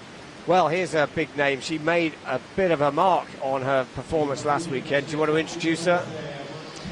So on course we have Evie Liebhardt of the United States. She is kind of a shining light that we've all been waiting with held breath to see how she was going to do when she finally got her opportunity to compete on the world stage. She has been very competitive within the United States. I believe the past 2 years she has made the requirements to be on our national team, but wasn't old enough, not even to race as a junior athlete. She is now 2 seconds up on the split, just a little bit low crossing into gate 10, but you can see that despite the small package, she has a lot of power to put out. Good dive through gate 11 there. Nice little backup through 12 into 13, opting for the direct line in 14. I like it. She's delivering this run. She's doing it. She's keeping it clean. She's keeping it fast. 4.31 seconds now. The advantage as she comes, but she has some dirty water there. You see how hard she had to work to get across. Yep. Well, tidy on 18. Again, looks just mature beyond her years. Really composed. It's really cool to see. I think that maybe an advantage she has, honestly, is that young age, because right now it's still just fun. There's not a whole lot of pressure, and she gets to just enjoy the ride. It's really cool to watch. Wow, 8.5 seconds up on the time is very strong. Well done, Evie Liebhardt of the United States of America. She was a finalist in her first World Cup last weekend in Bratislava in both the women's kayak and the women's C1 event. And, well, she must have put herself in a good position to make it through. We'll have to wait and see. 101.18 current race lead time. So next up is Cindy Perschel of Germany. A name, well, she's been around on the circuit for quite a while. Made her names back in, well, 2012. Silver medalist at the Under-23 World Championships. And the women's team in the German team is so strong, it's very hard to make that breakthrough. And we've seen her on a few occasions getting released races, and that's, again, the situation. Can she take advantage of that and get a good result on one of those rare opportunities she gets to get into the senior team? Yeah, and unfortunately, I think that that puts a lot of pressure on you. You wanna show that you're capable of competing well, despite not being on the A team, and so it might manifest itself in a lot of courage, or it could be a lot of nerves and kind of just unravel while you're going down the course. Well, she was in touch with the race leader, lead path off the United States, but now a 2-second penalty and a bit of a loss and a bit low into the upstream gate 10. I think, yeah, that's converted into a deficit. 3.42 seconds now, and Perschel of Germany now comes into the upstream gate 18.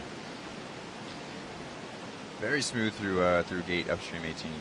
Yeah, very nicely done there. But as we discussed during the C1 men, there's not really a lot of time to be gained in these last 5 gates, so we'll see what happens when she crosses the finish line.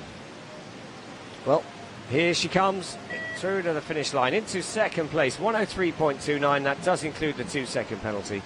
But Evie lead path of the United States of America, 15-year-old, still leading the way in this competition ahead of Cindy Perschel of Germany and Natalia Pasiepnik of Poland. Well, here is Yuriko Takeshita of Japan. The Japanese, of course, preparing to welcome the world to Tokyo for the Olympic Games in around about 400 days' time. And certainly the athletes on the circuit getting very excited about that. And I'm sure that includes you, Casey. Absolutely. We all kind of have a bucket list of countries we want to visit, and Japan is absolutely at the top of my list right now. Having gotten to experience so many countries as it is. So you obviously competed for the United States in London and in Rio. And are you looking forward to Tokyo? I am. We get to go to the test event later this year in October, which is going to be really exciting to first experience the course, and then that'll give us good energy as the world begins the fight for their Olympic positions. Yes, and well, Takeshita of Japan here, a 2-second penalty picked up on gate 9. She was in touch on the split, but that will move her down. I'll put a bit more of a deficit, and yeah, not online. Another penalty showing. She's falling just a little behind in the lines in the gates, not sticking to the middle of the gates like you ideally want to, where you can carry that good speed. Well, look at that, 5 seconds. Sorry, 8 seconds down in 5 gates. That's just that middle section is where the race seems to be won or lost. Yeah, there's a lot of time to be gained or lost there, and it has a lot to do with that water we talked earlier about how it flows back and forth, and you really have to watch that to make sure that you're affecting your line in a way that's going to let you get on the good water so that you're not having to climb uphill like you talked about earlier. Yeah, well, another penalty on gate 20, and it's into 4th place for Yuriko Takeshita of Japan, experienced athlete, but I don't think that's going to be enough today. We were talking about, obviously, the Olympic Games in Tokyo. Just tell me, what does being awarded the LA 2028 Games mean to the United States team and to yourself? Oh, I mean, it's of course incredibly exciting. It's always a dream, I think, for athletes to be able to compete in an Olympics at home, which is a really cool thing to do. I hope that maybe that's inside my career. That's a little far away, but we'll have to see what happens. But I mean, everybody's always happy to compete at home. It's great to have home support and everybody cheering for you. Just got to make sure that canoe slalom's in those Olympics, and then everything will be gravy from there. Well, let's hope so. And it is a long way away, but it'll be round very quickly, is my experience. As Megan Hamer-Evans of Great Britain is on course now. had to go back for the downstream gate 5, and has also picked up a couple of tiny touches. Doesn't matter how hard you hit the pole, it's still a 2-second penalty, and 2 little touches there really hampering Megan's opportunity to progress into the final. Yeah, we can see she's a little offline than what she had hoped to do down through gate 11, and now again in gate 14, just falling below that. That water there in that offset is very difficult because it changes so much. It moves, it slows down, it accelerates, and not necessarily in a particular direction. So that's another really good example to watch of what the water does, how it has a mind of its own, and you just have to be so flexible and responsive to what it's giving you. Yeah, and this venue has hosted the World Championships on, well, I think probably more than 2 occasions, but I can't remember the really old ones. Certainly in 1991, and then again in 2010, then this venue was used as the World Championship venue, and well, it's always a popular venue on the circuit, really close to the city centre, and great atmosphere, and there's normally a really great atmosphere in the crowd. Yeah, absolutely. The crowds are always really great. They're giving a lot of noise, especially for their home athletes. I think I was 2 for the 91 Worlds, but I did compete in the 2010 Worlds here, so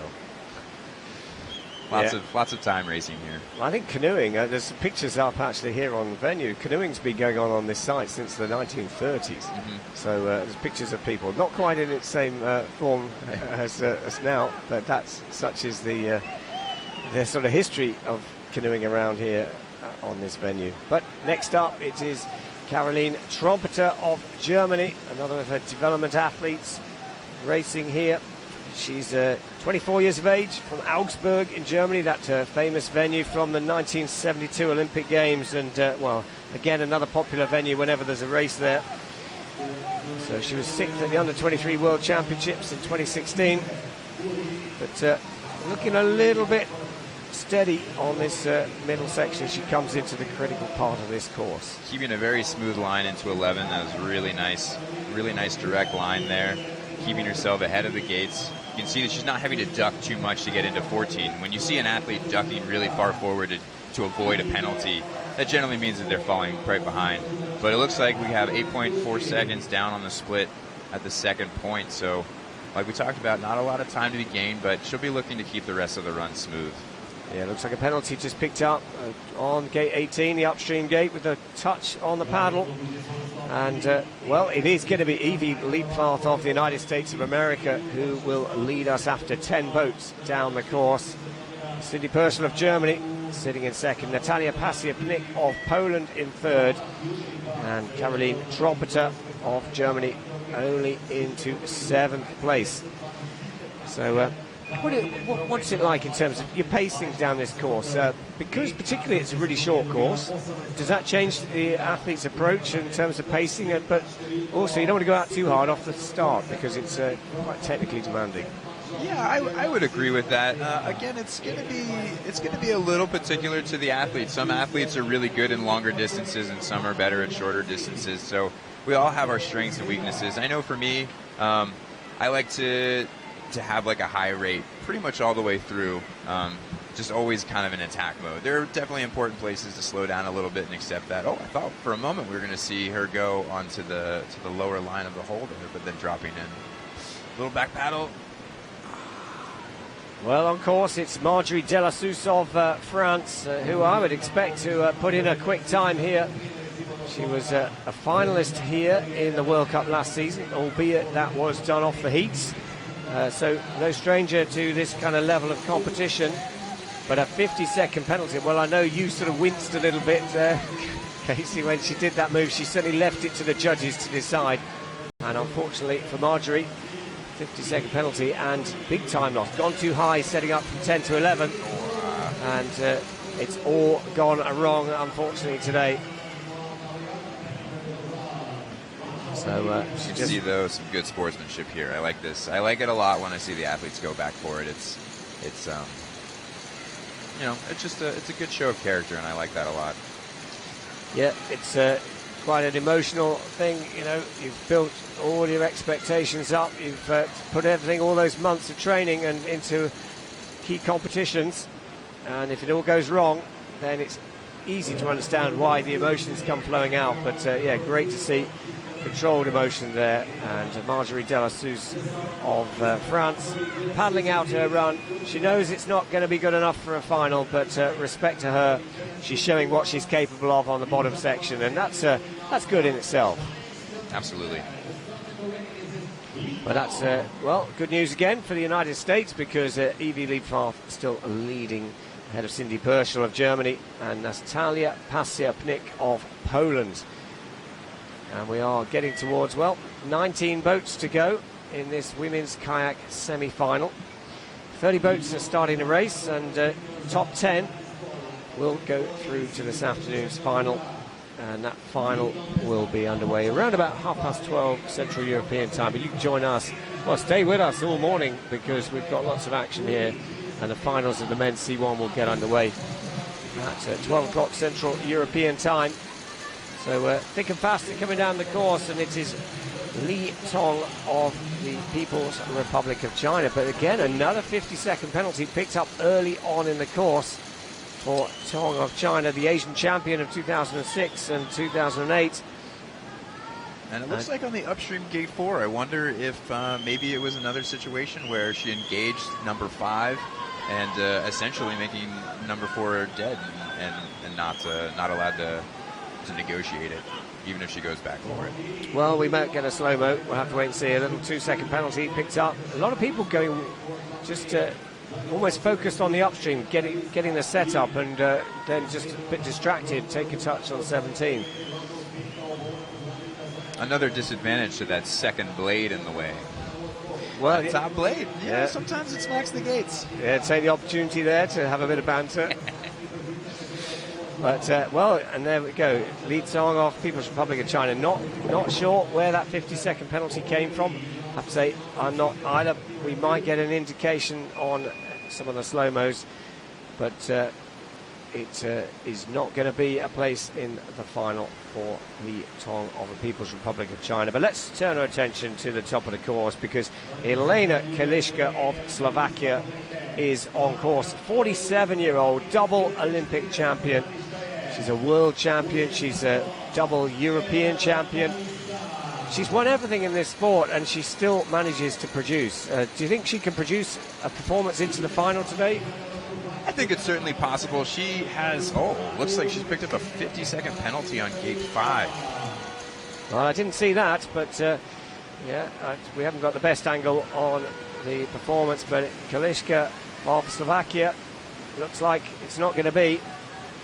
But 47 years old, and how does she keep herself motivated when she's won everything there is to win in the sport? Love of the sport, I guess. You know, it's when you have a passion for something, it's you don't really have to think too much about whether you're going to keep going or not. You know, I think it's a question that a lot of athletes have to face, and clearly, you know, she still wants it, she still loves it, and that's a pretty cool thing to see. Well, and she's still got the skills. I mean, yeah, superb. I mean, look at that upstream 18. This is a good run coming together. Unfortunately, that 50-second penalty is not going to put her into the final, but she's still got some of those skills that brought her 2 Olympic titles in Athens and in Beijing. And I think the world title was in Australia in 2005. So into 11th place for Elena Kališka of Slovakia. And well, here we go. This is gate 5, and that will be why not the whole head inside the gate line, and a great camera angle there, and that really helps everyone to see where that 50-second penalty has come from. Here's another angle, and this is harder to see from that angle, but the other camera angle was a really great opportunity. So unfortunately, not to be for Kališka, but fortunately for Tong Li of People's Republic of China, the 50-second penalty removed, and into 3rd place at the moment. But it is still Evie Liebfrath of the United States leading. Martina Wegman now of the Netherlands, having delivered gate 4 to 5. It's that top blade again. It's that top blade again. That's what I'm telling you. You know, But Martina's a really fun paddler to watch. She is incredibly experienced both on the slalom course, but also on really big whitewater that honestly I'm too scared to go paddle. So it's really cool to see the different types of whitewater skills converge. She was 15th last weekend in the semi-final at Bratislava in World Cup 2. And like you say, big water, that's her specialism, and she has achieved some incredible feats on big white water, like you say, that most people wouldn't even consider entertaining going down in a boat. Well, she's in touch, 1.75 seconds down, so she's pretty much the fastest on the water other than that penalty, but a bit deep on 18. Yeah, we can see that uphill climb that can happen if you just fall a little too low into the upstream 18. Well, Martina Wegman now coming down, last three gates, gate 20, 21 and 22. This is where the lactic acid really burning in the arms. You're going to try and find that sprint finish, and into third place for Martina Wegman of the Netherlands. And, drop time at the bottom section, mainly on that upstream 18. Yeah, I would think so. That last split time that that was showed for her included that 2-second penalty that she had. So she was actually raw time doing pretty well, very competitive, but unfortunately just a little bit more trouble at the bottom was enough. Well, here's another big name for the sport, Jana Dukatova of Slovakia, 2006 world champion, and she's been to the London and Rio Olympic Games. She's back, really. This is her first few races back after having a baby last year, and not really focused on delivering, according to her. She wants to make sure she's ready for that Olympic selection process, but very capable of putting a fast run down today. Yeah, absolutely. It's good to see her back on the course and racing with us again. And it's I think it's kind of an interesting thing when for an athlete, maybe you have something a little bit more than just athleticism that's like your driving force. So it'll be fun to watch her grow as an athlete and as a mom, and it's good to have her back and to see that smooth Dukatova paddling we all remember. Yeah, I always see Jana as being a real deceptively fast paddler, because she doesn't look like she's putting the effort in, but she could be deadly fast down the river. Really precise, really good at working with the water. Is that a Slovak thing? Because I believe that's exactly how Martikon paddles as well. Well, it could be indeed as she comes down. Although I think she's a Bratislava paddler, isn't she? And there's two quite distinct schools of thought. Martikon is a Liptovsky Mikuláš paddler. But anyway, Jana Dukatova is coming down. She's outside the current race lead time, and into fifth place for Dukatova of Slovakia. So didn't quite find that pace down the course, and unlikely, I would say, from there to make it into the final this afternoon. So we are actually now at the halfway point in this women's kayak semi-final. So 30 boats in the semi-final. We're now 15 boats down. Evie Liebhardt still leading for the United States of America. And now Aki Yazawa of Japan is on course. So she went to the Rio 2016 Olympic Games, and there she finished 20th. She's been in the sport quite a while. She was a bronze medalist in the Asian Champs back in 2010. So very experienced, and the Japanese team using these races as part of their Olympic selection process. Okay, very interesting.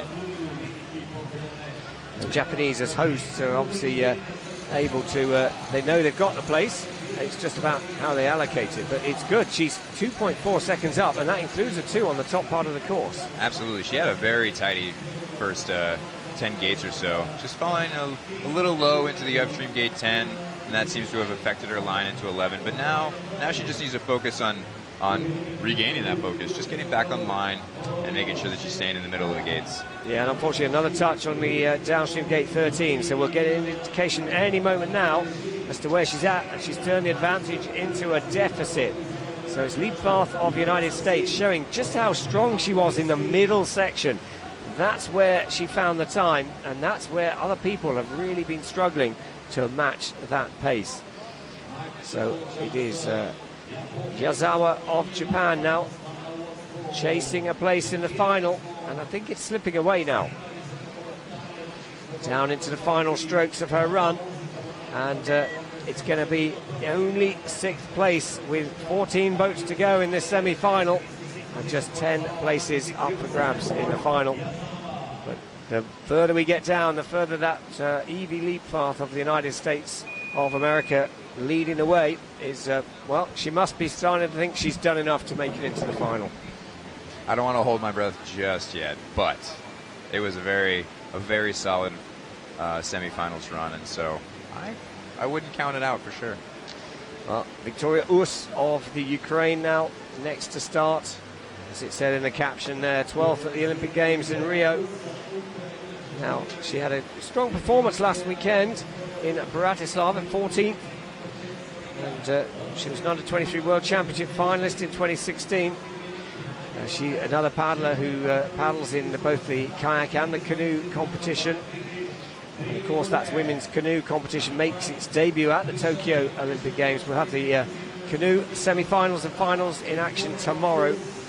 The semi-finals get underway at 9 o'clock Central European time. You can follow that on Planet Canoe. But Victoria Urs, that's a great line. As she takes through 10-11, she certainly commits to that move. For the most part, we're seeing a pretty solid run here. She's kind of tangled up in a couple of spots, and I think that will be reflected in her second split time. She was fairly in touch on the first split, but now we can see 2.5 seconds back, so she has been losing a little bit of time. Something you can see that helps you to know when the athletes are losing momentum is when you start to see, when they're paddling in a straight line, that bow lift up really high. That means that their tail's deep in the water and it's dragging a lot, and it's really preventing them from getting that good hull speed that you're trying to get with that nice flat boat. That's when the boat really accelerates well, and as soon as that tail goes underwater, you start to lose it a lot. Well, it's a good run into second place for Victoria Urs, but like you say, the time slipped away, and Evie Leappath of the United States still leading the race, and was so strong in that middle section. Victoria Urs of the Ukraine now into second place. Cindy Perschel of Germany into third. But here's a paddler who could challenge the lead, because it is the winner of last weekend's World Cup race in Bratislava. She's a double world champion, including on this course. It's Karina Kunler of Austria, but already low into the first upstream. But making up for it with a very nice bounce into gate 4. Wow, she made that look easy, didn't she? Absolutely, and we'll see what goes on here in the hole. Just a little stuck. Stuck and a touch. So we'll have to wait and see. Hugely powerful paddler, Karina Kunler. It was a tricky course last weekend in Bratislava, but it was no problem for her. And, well, she's in touch. She's 1 second down on the split time. And this is the section that our race leader, Evie Leappath, the split times based on, was so strong. What can Karina do? It's a very smooth line through gate 11 there. She kept the boat moving very nicely. See if she keeps herself. Opting for the direct line. But a little hung up. Yeah, she had to wait for that move for the bow of the boat. Otherwise, she'd have taken the touch. And a bit sticky, but she is our virtual race leader. She's come through that section smoothly. Now she's got to deliver the upstream gate 18. Well, it's a couple of strokes low. It's not the fastest, but it's certainly keeping her on track for a place in the final as she wraps herself around 19. Well, two goats. It's probably 2 gates to go as she comes towards the finish line, and inside the race lead time, Karina Kunler of Austria goes into the race lead ahead of Evie Leappath of the United States of America and Victoria Urs of the Ukraine. And well, that shows. Okay. So I was wondering about this because I thought that I had seen a penalty on gate 17 coming into the just before the upstream, and there they did put it on. Yes, so Karina Kunler actually goes into second place, but that shows there's a raw time of 97 seconds out there. Who will find that? Well, the next paddler on course could be capable of doing that. It's Eva Tursel of Slovenia. She was a finalist last weekend. She was 8th. And, well, in some ways, the Slovenian hopes rest on her because, sadly, last weekend, Ursa Kragel dislocated her shoulder and is out of the racing really for the rest of the season. So we wish her all the best. And Eva Tersel now 3.91 seconds up. And she has found some time at the top. Can she hold it together in the middle? Yeah, absolutely. She is really showing her strength here. She had a very tidy top, keeping the lines very smooth, minimizing the amount of extra line to the gates. You can see she's keeping herself in the middle of the gate poles. A little snugger there, but that's quite fine. And building the lead. Now 5.5 seconds. She gained another 2 seconds. Wow, I think we are looking at something around a 95-second time. We talked about that early on, didn't we? And the race is coming alive here. Eva Tersel now for Slovenia. The last of the 6 red and white upstream gates. Now she's just got to keep it clean, guide it through, and she can go and get ready for the finals. Eva Tersel of Slovenia, 93.46. She's extended the advantage on the bottom section. It was a very smooth race run. Kind of the epitome of exactly what you're looking for here. She found the flow in all of the course and took advantage of it. And I'd be hazarded to guess that maybe she's not breathing that hard at the bottom right now, because there's a lot less work involved when you find that water and let it work for you. Well, she made it look effortless, but I'm sure it wasn't. But yes, our race lead and surely into the final, Eva Tersel of Slovenia. Ahead of Evie Liebfarth of the United States of America, Karina Kundler of Austria in 3rd place. And we've got 11 boats to go in this, the semi-final of the women's K1 race. And Ashley Nee of the United States of America is on course, and a bit of trouble early on. Yeah, unfortunately, it looks like she got pushed to the river right side after coming through the big drop. Wow, falling just a little bit low into the upstream 5. It's going to be really important now to just focus, use that experience that she has. She's been on the circuit for a while now. We've been racing together since 2007 on the national team, starting our senior careers as juniors as well. Ashley's got a lot of experience under her belt, and it's going to be important to use that experience now. Big deficit on that first split, and that's all going to be from the issues in the top drop, unfortunately. Yeah, I think these big whitewater courses are fantastic to watch, and the athletes make it look easy, but when it goes wrong, they're no respecter of reputations. Yeah, absolutely. Actually had a really great qualifications run yesterday where it was an example of finding the water and using that flow really well to her advantage, and unfortunately it seems like she's fighting it a lot more this time.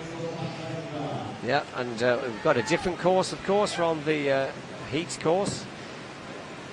Our course designers have set a challenge. We've got Mike Druce of Australia, then we've also got a Slovenian course designer. I think that's really important in this kind of experience, to make sure that you put the gates where they're going to be fair, because the water does swirl around in a couple of places on this course. Yeah, absolutely. Having a foreign course designer is great, because maybe they'll think a little bit more outside the box. But then having the local is super important to make sure, we don't put the gate in a really stupid spot that makes it just nearly impossible.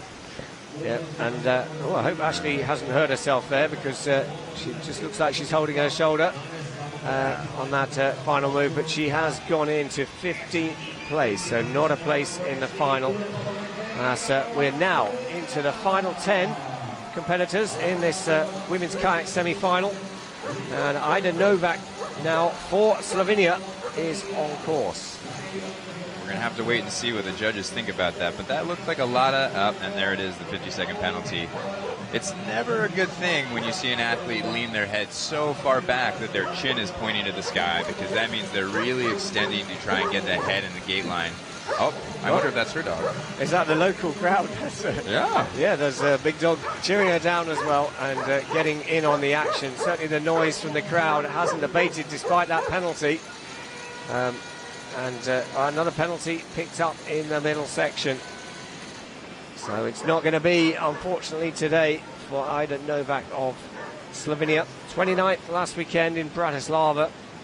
Picked up a 50-second penalty in the semi-final. And, that dog certainly cheering her every move down the course. I hope he doesn't fall in. Getting a little close to the camera. Well, if he was in the UK, he'd be having to wear a buoyancy aid if he was that close to the river. True. Ooh, that's very close. Don't hit him. Oh.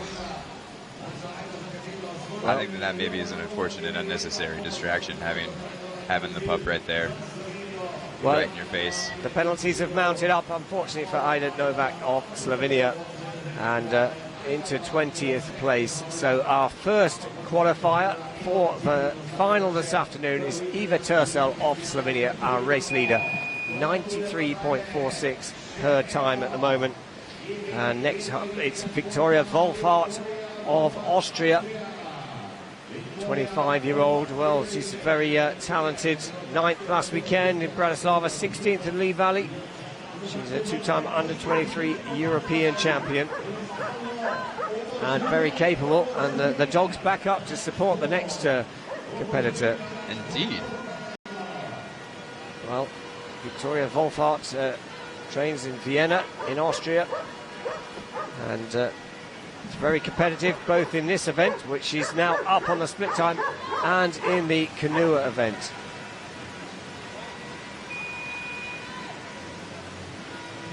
Well, let's watch, because this is the business end of the course here.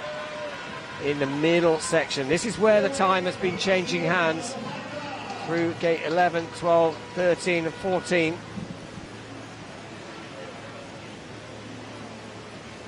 Looking pretty smooth, keeping it in the middle of the gates. Let's see what her second split time's looking like. Lost that advantage that she had at the top. Well, it's a bit of a deficit, but don't forget, Eva Tercel currently has a 7-second lead over second place Evie Liebhardt of the United States. So Victoria Wolfart just needs to control that deficit, deliver these bottom gates, and she will be in this afternoon's final. Yep, and it looks like she's going to do that. Last gate, straight to the finish. A very respectable time. Very respectable, under 100 seconds and qualified. There we have it, second place, 98 seconds. But she knows she's going to have to find some time in the final if she wants to be contesting for the gold medal.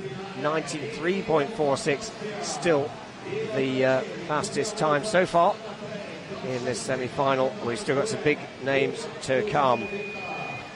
So Victoria Wolfart of Austria joins Eva Tercel of Slovenia in the final. 8 boats still to go in this semi-final. And well, here's a name to watch. Camille Prigent of France, the 21-year-old, who is was a 2018 under-23 world champion. And she's been very much making her mark on the senior stage. Yeah, absolutely. She's a rather young athlete and already has a world ranking of 7. That's very solid, but unfortunately we can see a lot of issues getting to gate number 5.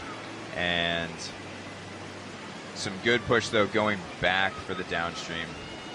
So it's damage limitation now. She hasn't picked up any extra penalties, but we'll get an indication just how much that paddle back has cost her. And, well, it's going to be over 10 seconds. There we are, 10.17 seconds, and another penalty now picked up on the downstream gate 9. Camille Prigent of France is unfortunately up against it here in Tarzen in Slovenia. The sun is shining, and we are anticipating an exciting final later on today. It all gets underway at 12 o'clock Central European time. Great little spin. She's good on this middle section, isn't she? Yeah, holding her own in the middle section, opting for the left line of that lower rock there. It seems to me like that left line might offer you a little bit more speed through that stretch of water, but the downfall is you're going to be a lot tighter on the downstream to the upstream, and that could give you a lot of issue. Yeah, and she wasn't as tight as she could have been on the upstream 18. She was off the back, had to work quite hard. And Camille Prigent of France now coming down to the finish line and into 12th place. Disappointment for the young French paddler, but that disappointment, well, for another young paddler, turns to celebrations, because Evie Liebhardt of the United States, your compatriot, is into her third final in a week. It's unreal.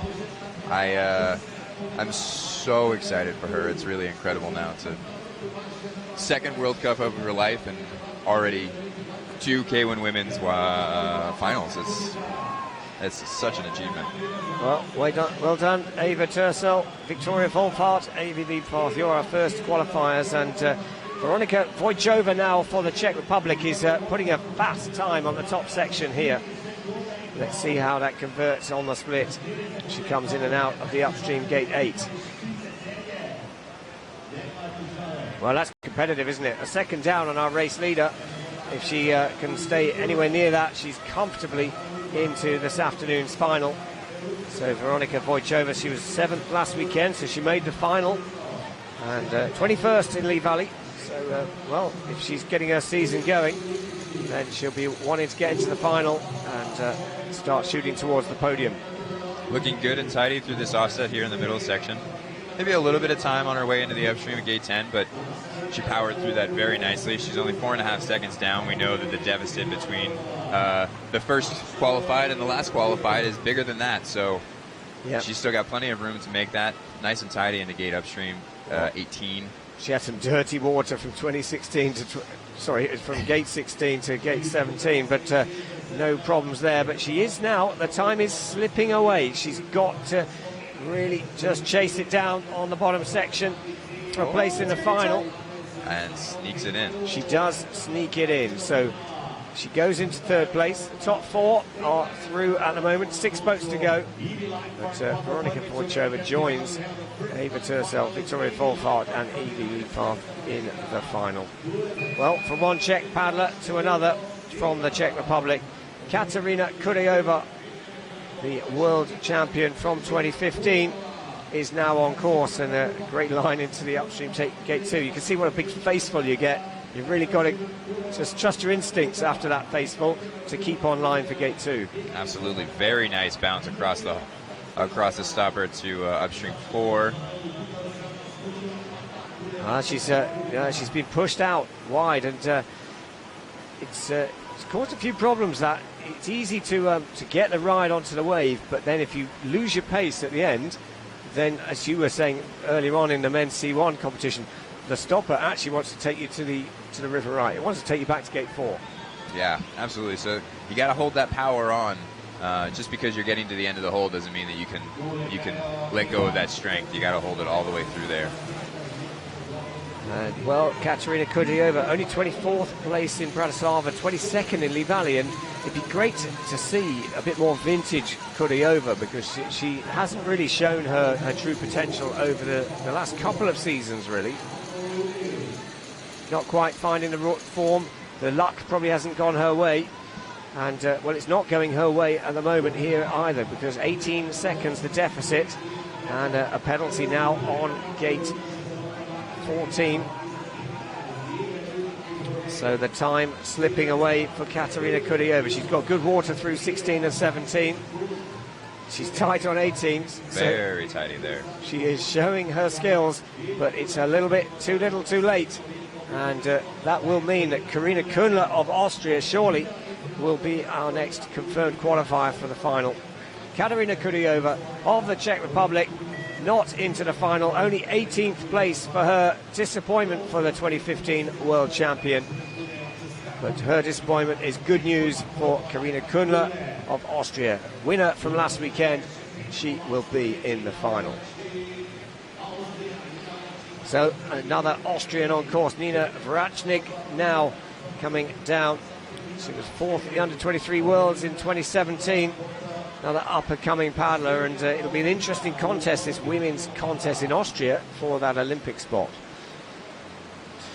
Yeah, absolutely. It's really fun to watch these younger athletes coming up, because it heats up the competition for the athletes that might have been around for a little while longer, and it kind of it lights a fire under them. Maybe it encourages them to go a little harder, or maybe it's time to change up who the top. Oh goodness! Well, it's secondary surf back there. Yeah, so the time absolutely slipping away, and so it won't be, unfortunately for Nina Vrachnik of Austria, a place in the final. And I am just hearing that within this semi-final, then Ida Novak is going to be given a rerun on the basis of the dog. Wow! So we are expecting that will slot in, I would assume, at the end of this semi-final. So she won't have much time to recover. Right.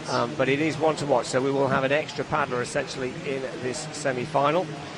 still to come down, but it's not going to be for Vrachnik of Austria as she makes it down through the course. I have to say that dog was pretty close in the upstream with that final upstream 19. I would agree for sure. This is interesting because the 10th place finisher, who we affectionately refer to as the bubble boat, the person who has to wait and see, they're going to have to wait a little longer now. They will indeed. That's just going to up those nerves even more. Well, again, showing experience because ultimately here, Nina Vrachnik of Austria has, she's paddled out despite the disappointment. But let's turn our attention to Rosalind Lawrence of Australia. Rosalind, very much a key contender and very capable. She was 7th last year at the World Championships, but big disappointment for her. She didn't qualify through into the semi-final in Bratislava, and she's a little bit low in the first 2 upstream gates. She is a little bit low, opting for a big surf line into the hole, and getting a little bit stuck there. But managing her way through the next 3 downstreams pretty well, and off she goes. We'll just have to see where she fits in with that first split time, and she's going to have to hold her focus for the rest of the course if she wants to put something together. Yeah, 11 seconds the deficit on the top section of the course. Just doesn't take much. A little bit low, and she's a little bit low into the upstream gate 10. And Ros Lawrence, well, she'll be in action in the women's canoe event. That's here tomorrow. Again, you can follow that live from 9 o'clock Central European time. As she comes through gate 13, 14, and lunges for the move. And, well, she rescues it. There won't be any penalties incurred, well, unless she actually touched the gate, which is clearly given. But she wasn't actually upside down in the gate line, so no problems there with 50-second penalties. But Rosalind Lawrence is not going to progress through. And that's disappointment. She was 2nd here in the World Cup last season on this course. But it's not going to be a final today. But that will be good news for Victoria Urs of the Ukraine. Just need to work out. So now with a rerun, we've got 4 boats still to go. And what that does mean is that, Victoria Urs is our next qualifier for the Ukraine. So at the moment, Ava Tersel still leading ahead of Victoria Wolfhard, Veronika Vojtova, Evie Liebfeld, Karina Kunler, Victoria Urs. They are all in the final. And we still have 3 boats to go, plus a rerun. And Ana Shatila of Brazil is on course. And an early penalty from Ana. Very nice bounce across the stopper, though, into gate 4. We'll see how she handles the hydraulic here. I always like watching Ana paddling because she's very aggressive, very attacking paddler. She does take a lot of risks, though, and that can be reflected sometimes. She didn't make it through into the final last weekend or in Lee Valley in the first World Cup of the 2019 season. But she is in touch at this stage in the competition with a place in the final.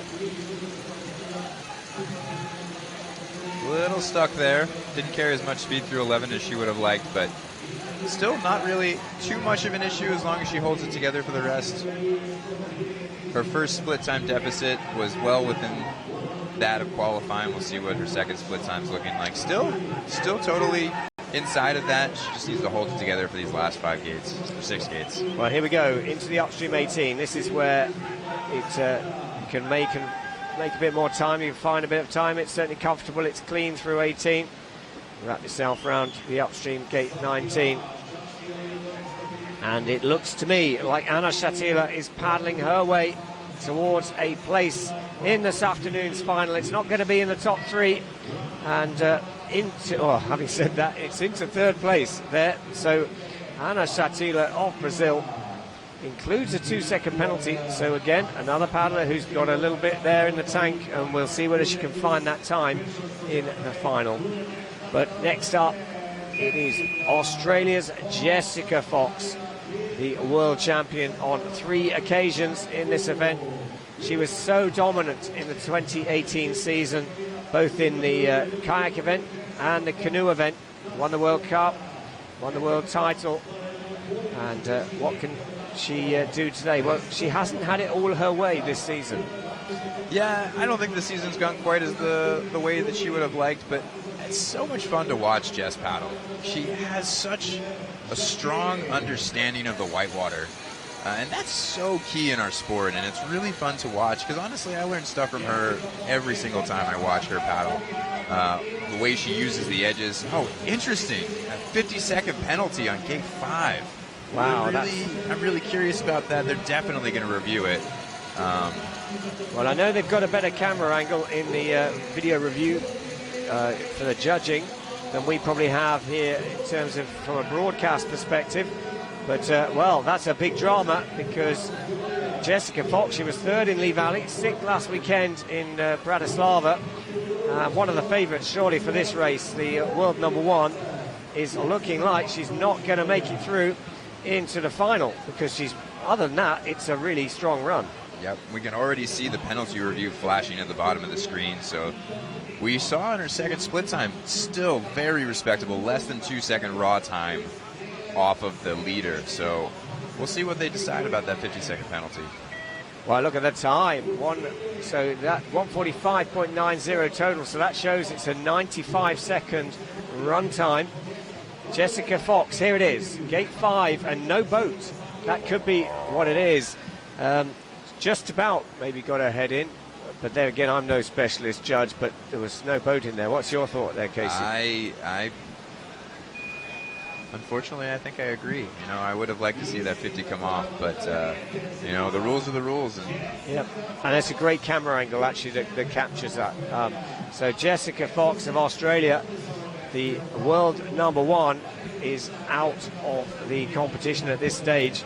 If that penalty stands, and her bad news is good news for Cindy Perschel of Germany. So now Stephanie Horn of Italy, the fastest boat down in the heats, is coming for a place in the final. Hugely experienced competitor. She was 10th at the Lee Valley World Cup, the first World Cup of the season.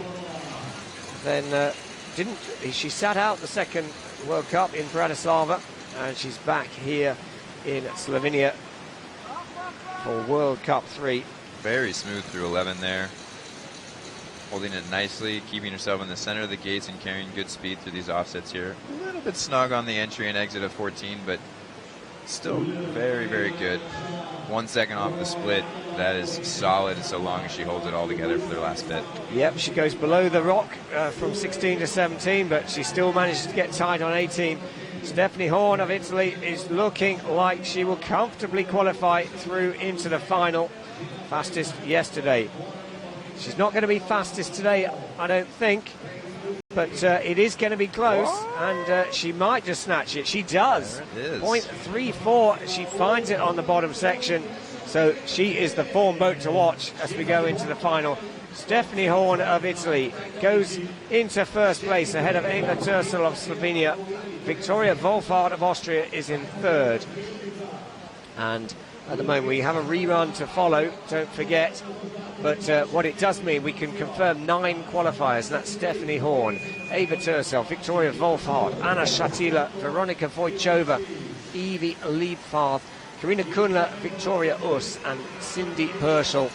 So here we have Ida Novak of Slovenia on a rerun, and it's effectively ahead between her, head-to-head between Martina Wegman and Ida Novak of Slovenia for that final place in the women's kayak final here in Ljubljana, Slovenia.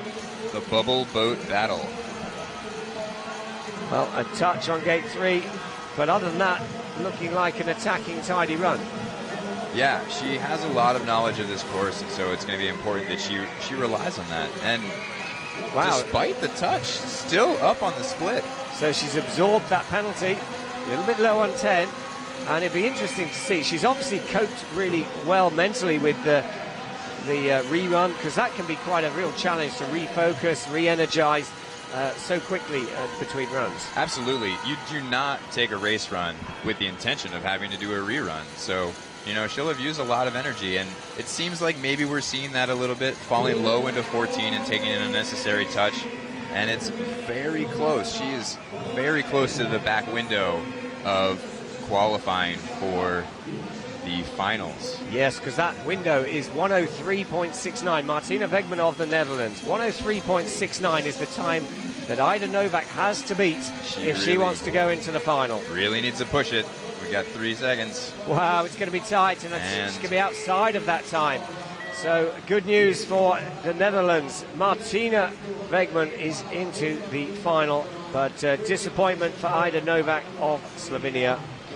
And well, I have to say, I think Martina, great to see the Netherlands getting someone into the final. Yeah, absolutely. Martina's had a couple of finals now, I believe. Sometimes she has these really great days of racing where she puts it right in there, and today was one of those days. It's really awesome to see. I wonder if this has anything to do with their Olympic selection. I do believe Bratislava played a part, but I'm not sure about this one. Okay, so but finals would be very beneficial. Well, here is the classification. Stephanie Horn of Italy, 93.12, fastest down. She'll go off last in the final, and that final is around about 12:30 Central European time after we start with the men's C1. Eva Tersel, local from Slovenia, in second. Victoria Wolfhard of Austria in third. And, well, the big shock for this semi-finals is Jessica Fox of Australia outside of the final. A 50-second penalty on gate 5. There we see only 27th place for her. So some big names. Katarina Kudyova of the Czech Republic still not really getting her season going in this third World Cup of the ICF Canoe Slalom World Cup season. We're here in Tarczan on the outskirts of Ljubljana in Slovenia. Perfect weather conditions, around about 30 degrees, very still conditions, but lots of shade on site for the many spectators building up ready for the men's C1 and the women's kayak finals. They get underway at 12 o'clock Central European time. Myself, Andy Maddock, alongside me, Casey Eichfeldt, and your reflections on the semi-finals that we've seen this morning.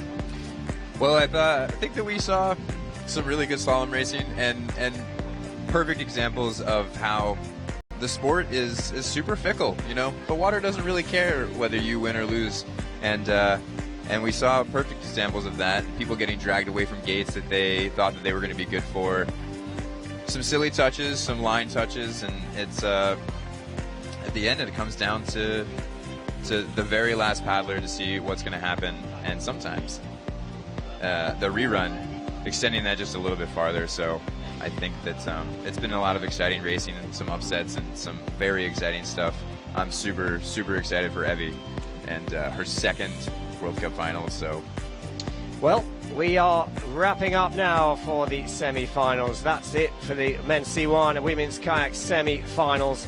And we'll be up at 12 o'clock Central European time for the finals. And, well, that's just 50 minutes away. And join us live on Planet Canoe for the action. Men's C1 finals, and then followed by the women's K1 finals. And the action this morning has shown us we have a lot to look forward to. But for now, from Ljubljana in Slovenia, it's goodbye. We'll see you for the finals.